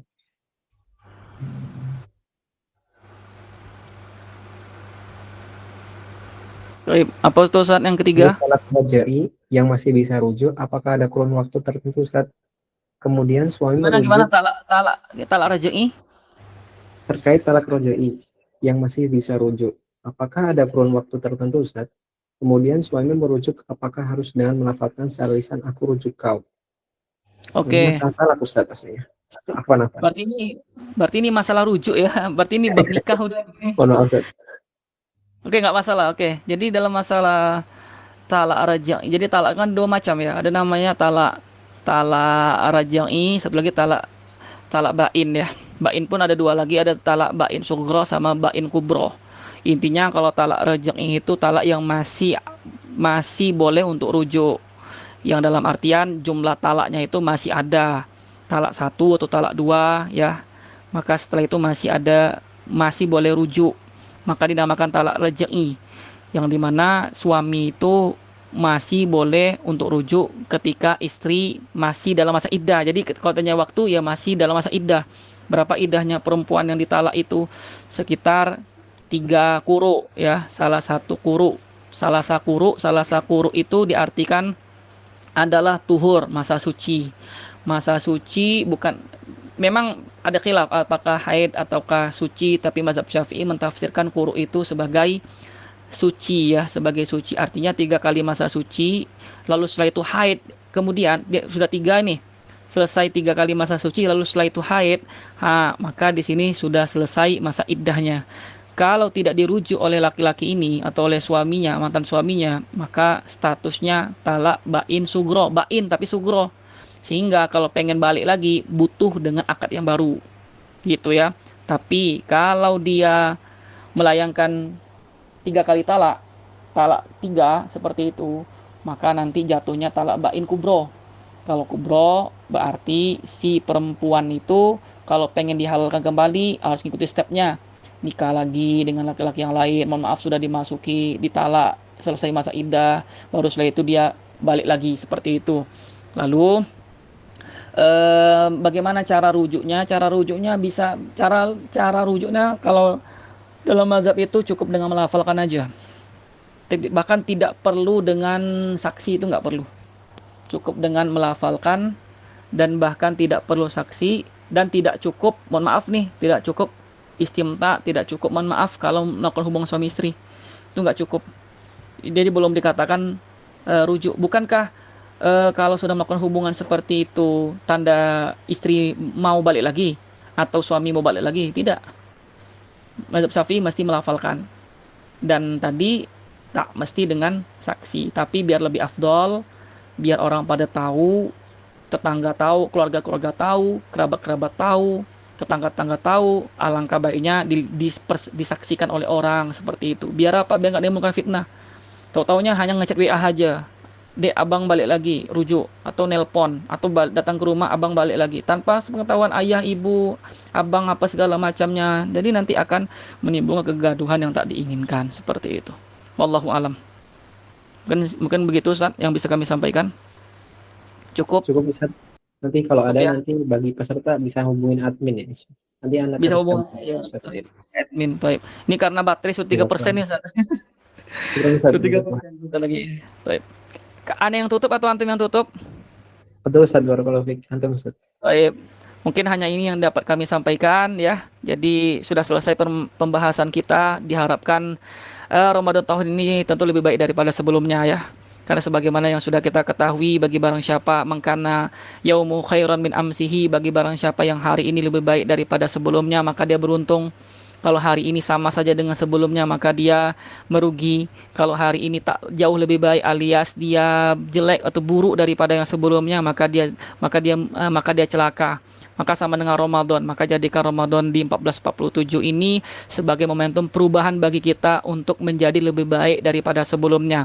Dan semoga kita yang ada di sini pada khususnya, insya Allah kita semua bersemangat dengan Ramadan kita melakukan ibadah-ibadah baik yang wajib ataupun yang sunnah, sehingga nanti kita mendapatkan predikat yang dijanjikan oleh Allah Subhanahu wa taala, yaitu la'allakum tattaqun, agar kalian menjadi orang-orang yang bertakwa. Seperti itu kurang lebih yang dapat kami sampaikan, kurang lebihnya mohon maaf. Akhirul kalam, wabillahi taufiq wal hidayah wa ridha wal inayah. Wassalamualaikum warahmatullahi wabarakatuh. Waalaikumsalam.